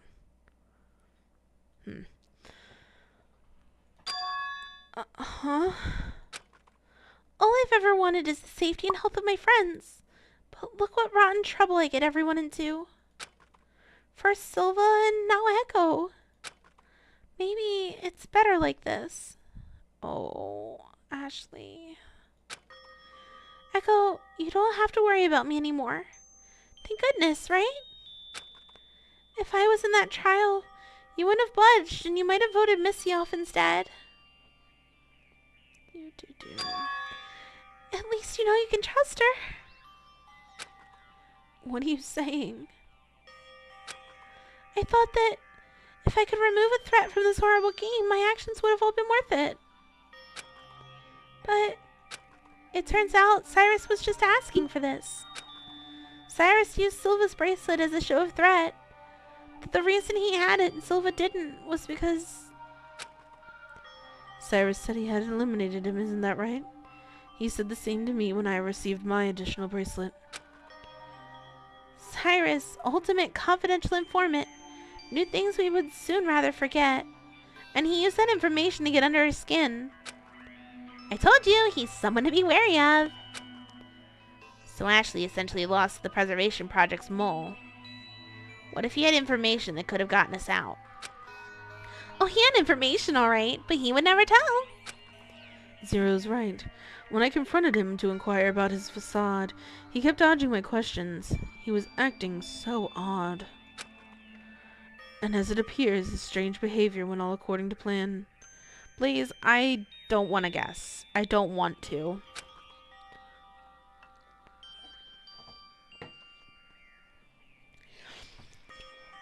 He was acting suspicious to invite someone into attacking him. And I completely fell for it. But I felt terrible because when he collapsed, his aggressive facade faded and he laughed. He was glad. Yes, Cyrus fully intended to take someone down with him. Cyrus fired those initial 2 shots to draw attention. I arrived on the 3rd floor with Echo. I ushered Echo into the art gallery and bound the doors with rope for the climbing center. I confronted Cyrus in the smoke lounge and he fired right away. The 3rd shot was a near miss. Cyrus! Not a step closer, Ashley. Unless you'd like to step up like your friend Silva. What do you know about Silva? Want to know everything there is to know? Financial records, personal records, etc. After all, I'm the ultimate confidential informant. My job's to seek information about the preservation project subjects. Personally sold to its removal. And you're next. Oh. Not if I have anything to say about it. Yeah? I'd act fast if I were you. Wouldn't want to go down in flames without getting the information you want, would ya? How did his racing helmet end up in your room? Why, by yours truly, of course. And his personal vehicle is at 9-4 Lister Storm, the very vehicle in the garage right now. Cyrus threatened me with an awful trinket and a time limit. He prepared split gasoline and had a blowtorch ready to burn the room down if I didn't act. I fought to keep him at bay. He eventually dropped the gun. I retrieved the gun and gripped the handle furiously, but Cyrus remained completely cool. He noticed my hesitance and silently tossed a tiny rose gold bracelet in my direction. I snatched it out of the air, turned it over in my hands to reveal the name engraved into it. Silva Prower. What'll it be, actually? Oh, log. Silva didn't have long to live anyway, so why not just expedite his demise? Quiet! This isn't right. Why put us through this awful game? For the sake of the future? I'm not an ultimate student. Let's play a game. There's 2 more bullets somewhere in that chamber. If you fire and I live, I'll let you walk away scot-free. Your hands will be clean, and you were meant to be an ultimate student, born to benefit the world. If you fire and I die, then... Of course, you know what happens. But in his last moments, he just lets out a chuckle and sigh of relief. He looked relaxed, looked as calm as when we first met him. I was confused. Why wasn't he fighting back at all? Huh. You're a tough nut to crack, you know. What are you doing? I'm trying to save you. I know I took a chance with that shot, but there has to be another answer. The Preservation Project's a miserable organization that I contributed to. I rallied this group of ultimate students, compiled all the information I could about you for the project. The project and the game. It's a cruel experiment, all for the sake of the future. Why are you telling me this? So you won't feel guilty about killing me. But how could I not feel guilty? There could have been some other way to get you out of this mess. Cyrus, I don't understand. Why did it have to come to this? 'Cause I thought I had immunity from the game. But when Zero called me out for my cover talent, I knew something was wrong. Why would Zero, an arbiter of the killing game, constructed by the Preservation Project, was to reveal my place in the game? Something was wrong. It's all wrong. The whole game's all wrong. I couldn't wrap my head around a thing he was saying. I didn't dare wish to know what he was talking about, but... What's wrong? Huh. He coughed out a small chuckle. This. I made you do a horrible thing. The problem with the game is that you become attached to the ones you're with. As time goes on, bonds are made with the strangers you eventually come to call your friends. Should have never involved myself with you all. I couldn't meet his eyes. I knew it would be too painful. You might hate me for this. It's for the best, for you and for me. Winning this game is nothing but smoke and mirrors. I'm sorry, but thank you for helping me escape this game. He held my hands in his own trembling grasp, weakly pushing my attempts at stopping his suffering away.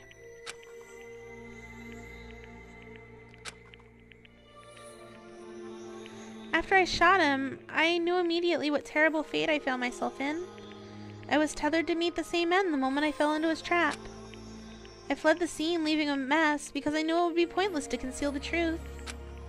But even then, I knew the class trial discussion would trace it back to my incrimination. That's why I went so far as to shatter the vial of Complex 53 in Silva's bracelet, to take myself out of the picture. Ash! Why would you do such a thing to yourself? It's awful. I know. Please don't hate me.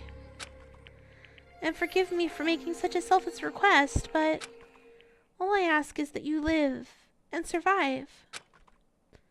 I did it all for you. Aw, that's sweet. But too bad for you. That sticky sweet sentimentalism isn't gonna save you from your execution, silly. Murder is murder. What's the thing you say? Oh, there's no gray area about it. No, wait. There's no stopping this freight train of despair, Echo. You were among the one who sealed her fate, after all. So sit back and enjoy the show. No!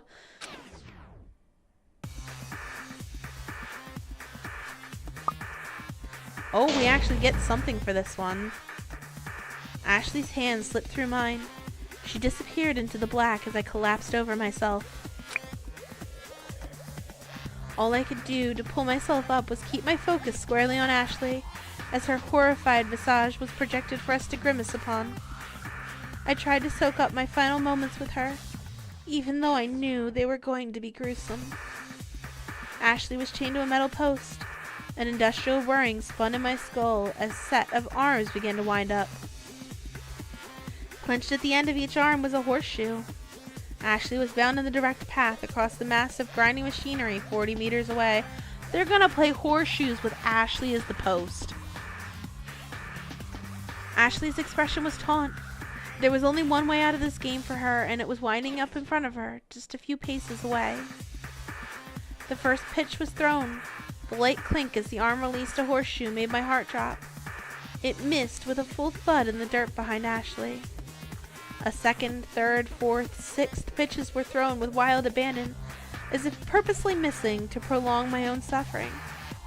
The anticipation was miserable. Ashley's gray, sorrowful eyes seemed to meet mine from within the projected screen. I couldn't look any longer. I felt sick. I turned away in agony and heard the distinct sound of a pitch-breaking bone.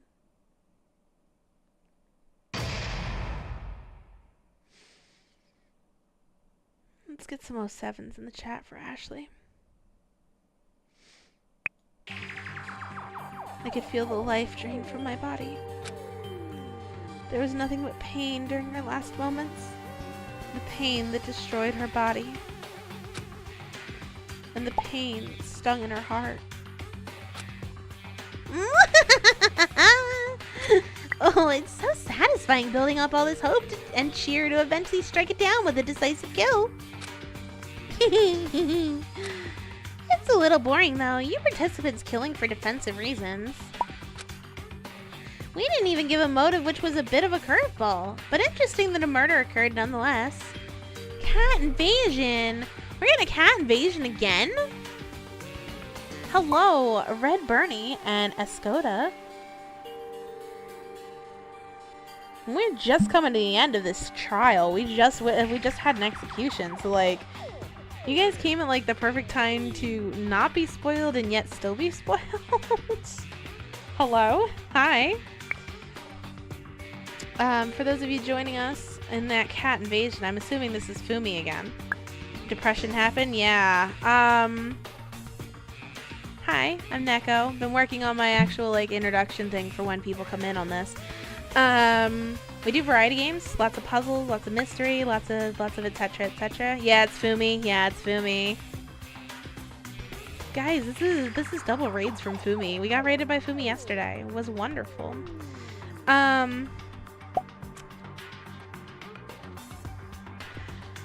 We do lots of stuff, from, you know, Danganronpa, which is this is, to hey! Oh my goodness! Thank you, Red Bernie, for the 5 memberships. Who did we get? Who did we get?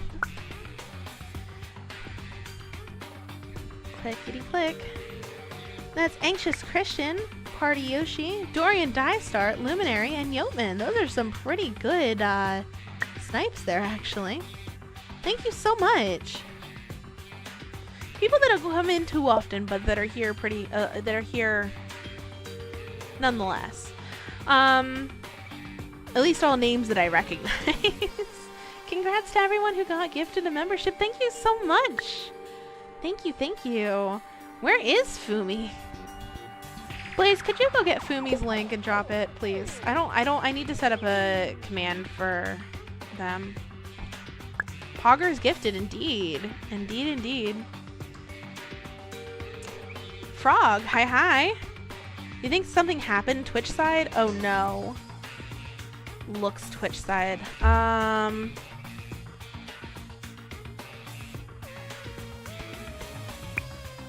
Something did happen for a minute there. If you refresh your page Twitch side, it should be okay.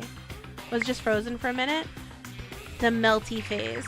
Melty, melty, melty, melty.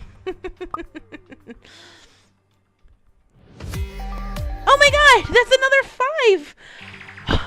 Holy wow, thank you so much! Nice, nice, nice! Thank you so much! What we got this time? We got Anna Banana Mew Mew, Stargamer X, Loud House and Mario Gaming, Fundy's one, and Blaziken the Unrivaled. Thank you so much. Giga Chat indeed. Double red member gift hype. Yes, indeed, indeed, indeed. Thank you so much. We really appreciate that. Really, really appreciate that. Pogs indeed. Pogs indeed. Rip member gotcha. Abdi, hello. Yeah, I don't think you got anybody that's actually here tonight, which is even funnier to me. Paying for Christmas, one gifted membership at a time. You know, you're not wrong. Like, literally all of this will probably go to, like, Christmas gifts for my kids. Or it'll go to paying for other Christmas things. Sorry, Mari. You didn't get in on that lottery. YouTube's algorithm for gifted memberships is so strange to me. I feel like it should go for people that are in the chat currently. You should make sure to buy extra cake tomorrow. There you go, Mari. Abdi, what did you all have for breakfast? I don't eat breakfast. We've been over this. Blaze, did you grab that Fumi link? Sorry. Please, maybe. Thank you. If you can, I will. You get a higher chance for being an active viewer and chatter. Right, but those people that were there, while I recognize all the names you got, oh, if you can't find it, I'll grab it. It's fine. Every single one of them is somebody that, like, I know who they are, but they haven't been here in a hot minute. So I'm just like, YouTube's weird about it. It's just weird. Because, like, Mari's here all the time. Let me see. Fumi.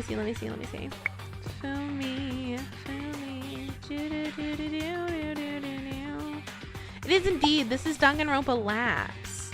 So we took a break after Dangan 1 and 2 from regular Danganronpa. And we're doing a few, what's it called? Fan games. There we are. I've got the link. It's fine.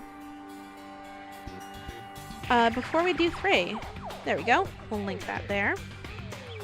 Guys, go check out Fumi. This is the second day in a row she's rated us.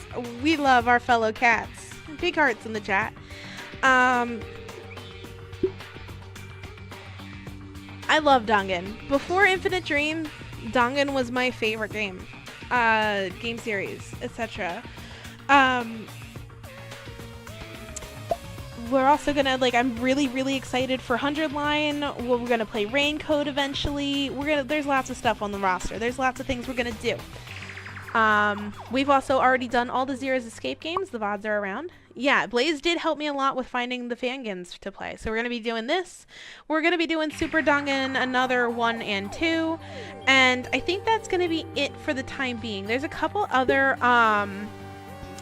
fan games that I've got my eyes on that aren't quite finished yet, and I think I'm gonna leave Your Turn to Die until a little later. Yeah, have a great night, Red Bernie. Thank you so much for coming, and thank you so much for the 10 gifted. That was so generous of you, and I super appreciate it. I hope you have a good night, and I hope to see you back sometime. Shout out to Blaze because this has been a good watch so far. Agreed, Joey. And in fact, if you haven't gone and subbed to Blaze, you should do that too. You really, really should. Yuma can solve the game. Yeah, Blaze is actually in the middle of a Raincoat playthrough. He does that on Mondays.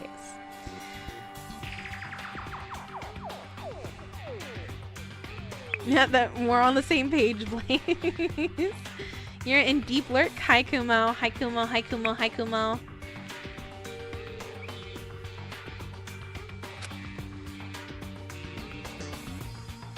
I mean, I suppose I did put Cyrus on blast for conniving with the Preservation Project group. He got in the way of the game after all, so I guess it was beneficial for me in the end. The whole trial made my head spin. I felt wretched. I stared at the floor. Not a breath was heard from the others. They seemed just as stunned into silence. And in the depths of our devastation, Eve's silvery voice crept in. Oh, well, thank you. My art is done by my good friend Aloe. And her commissions are open, actually, from what I know. So you should check out her stuff because her art is adorable. I love Aloe's art. She's done a few PNG tubers, one for herself, one for me. She's done one for Wing It. So Neko's a bad influence? How dare you? Me, a bad influence? I have no idea what you're talking about. I mean, I could never be a bad influence. Neko's evil. Neko's not evil. Anywho.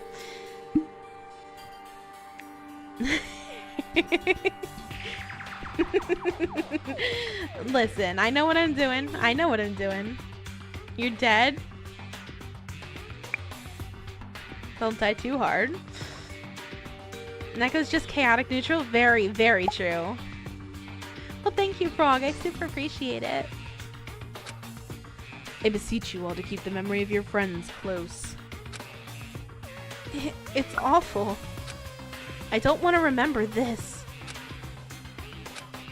Remain strong. As I nursed Ashley back to health, she kept asking aloud, "Is Echo okay? Is Echo okay?" She cared for you until her last breath. Don't think for a second she didn't put everything on the line for you. But why me? I apologize.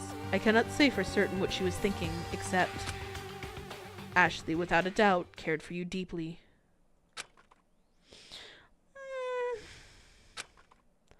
As difficult as it is, cling to what remains of Ashley, her memory. Really? That's all you have this time, Eve? Some empty sentimentalism? You know, Eve claims to be on your side, but look what she's done. Why not just leave Ashley to die of the Complex 53 poisoning, Eve? Good night, Big Mac Kit. Thank you for the deep lurks as always. Super appreciate you being here, and I hope you have a good night. Oh, I know why. Because you love reveling in that despair, too. She nursed Ashley back to health so I could kill her.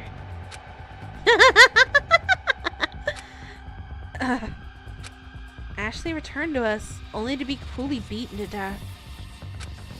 That moment, that shred of relief, it was so quickly quashed. And it was so quickly mutilated into twisted, dark feelings.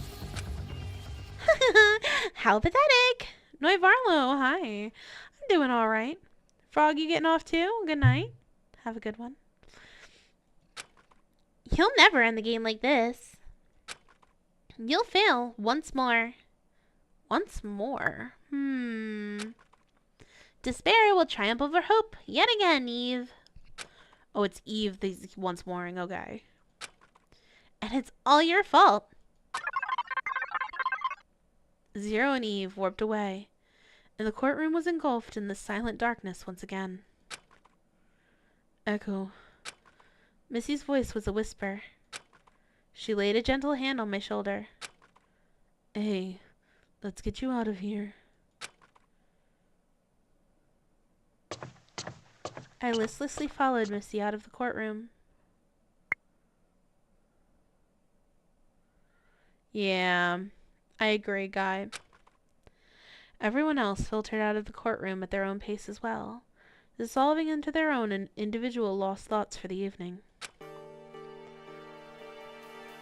Without a single word, Missy led me down to the living quarters hall to my personal room.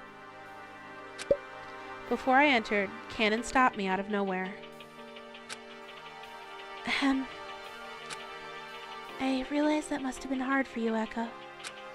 But, here, just take this. Cannon handed me a photograph.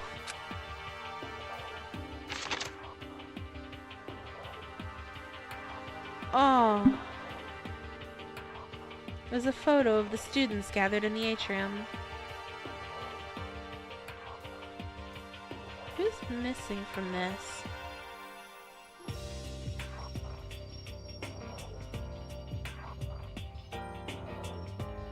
Oh, we are. Echo's missing from this. And Cannon, of course, because she's taking the picture. Interesting that we're not in here. It was a photo of the students gathered in the atrium. Everyone was in the photo except me and Cannon. I took this photo on the first day. It was after the first Killing Game announcement. After the Killing Game announcement? I recalled the moment in time. I went to my personal room after declining Ashley's invitation to use the spa lounge with Pandora. Art insisted I work my magic and take a photo of the group since we'd be staying together as friends in this mansion. Despite that awful announcement, he still wanted to take a neat, pleasant picture. I'm a little embarrassed of it. I don't often photograph groups, but... I'm noting the timestamp on it, 9:53. It was in the bottom corner here. I hope this helps ease your pain. What if the photo is foreshadowing about who is... Oh, if there's only two, it could be. How the execution went down? She was beaten to death by horseshoes. Why would you show me this? What do you mean? I don't want to see this. This idyllic scene of our friends who aren't with us anymore. The killings are too vivid in my mind for me to believe a simple photograph. I hate this. I'm sorry, I was just trying to help. Oh. Cannon tore the photo in half. Happy? Cannon spat her final remark with a huff before sulking off, her footsteps heavy on the carpet. Missy picked up the pieces of the photograph. That was awfully cold of you, Echo. What do you want me to do? I mumbled. I have nothing to offer the world as an ultimate. I can't do anything. I feel like I lost myself in that trial. I had to detach myself from the people I care about. For what? The truth? I just scoffed. After all, it was Missy's fault a gun was introduced to the group. It was her fault that the gun fell into the wrong hands. Her fault that I lost Ashley. Missy sighed softly. It was never my intention to get Ashley executed. I shrugged Missy away. I didn't want to listen to her.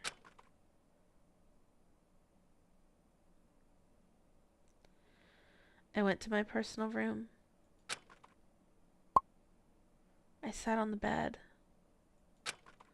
I sat and I cried.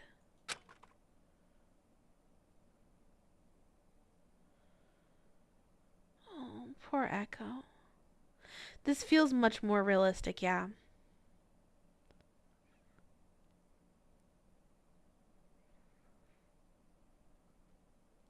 Art and Ashley.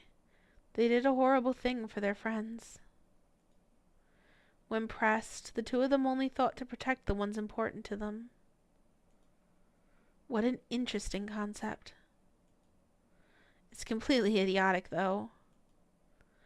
They disregarded their lives for someone else. Selfless and stupid is what they were. Selflessness gets you nothing in return. In a game like this, you have to be selfish and act in self-preservation. Always look out for number one. Number one, number one, number. Interesting.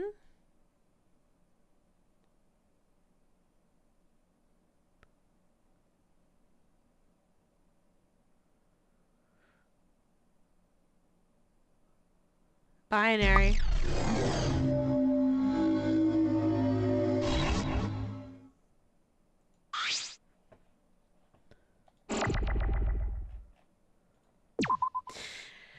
And that is where we're going to be ending it. You already decoded it for me? Fantastic. Blaze, lay it on me.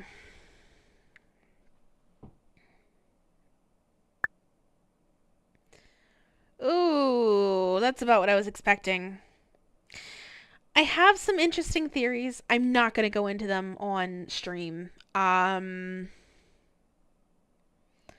probably talk to Blaze about them so that they can be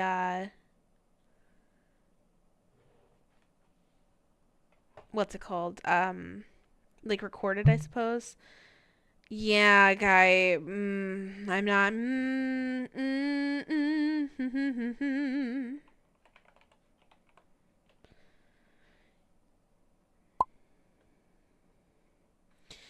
Yeah, I don't know. Oof, things are, yeah.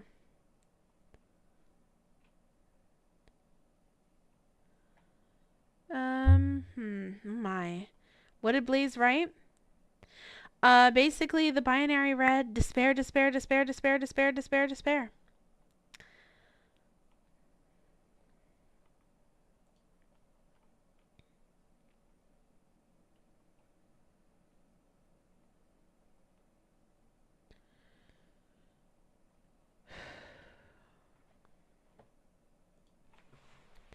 That, Didn't Pandora mention a sibling? Yeah, see, I was expecting that we'd get a new character. I was kind of expecting the sibling. There were a few, like, things that I was expecting that,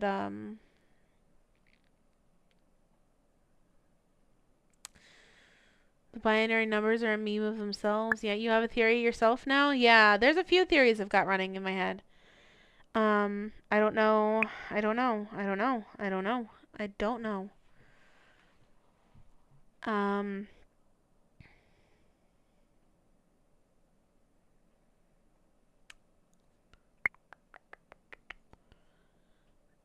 looking for some raids. What if the sibling is the mastermind?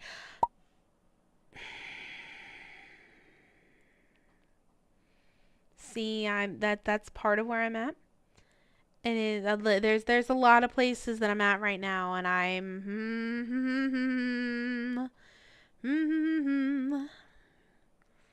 don't know. Probably not. I don't think that's the case, but I've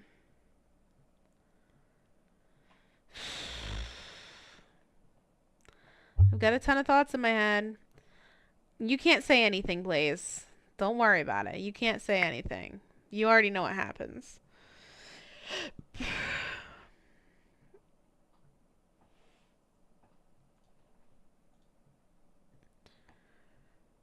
I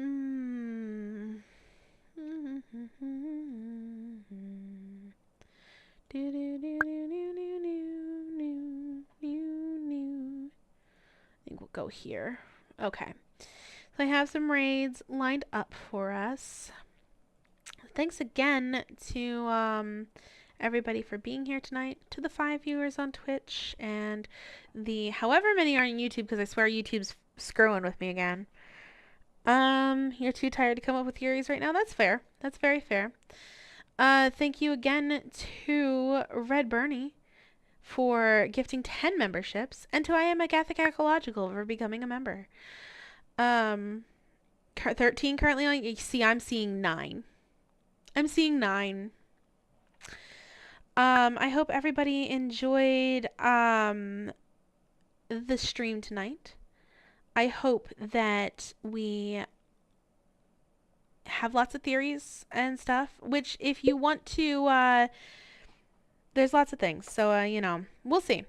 Anywho, until next time. Oh, wait, I gotta drop the raid tags so that you guys can actually share that. There we go. Until next time. Bye!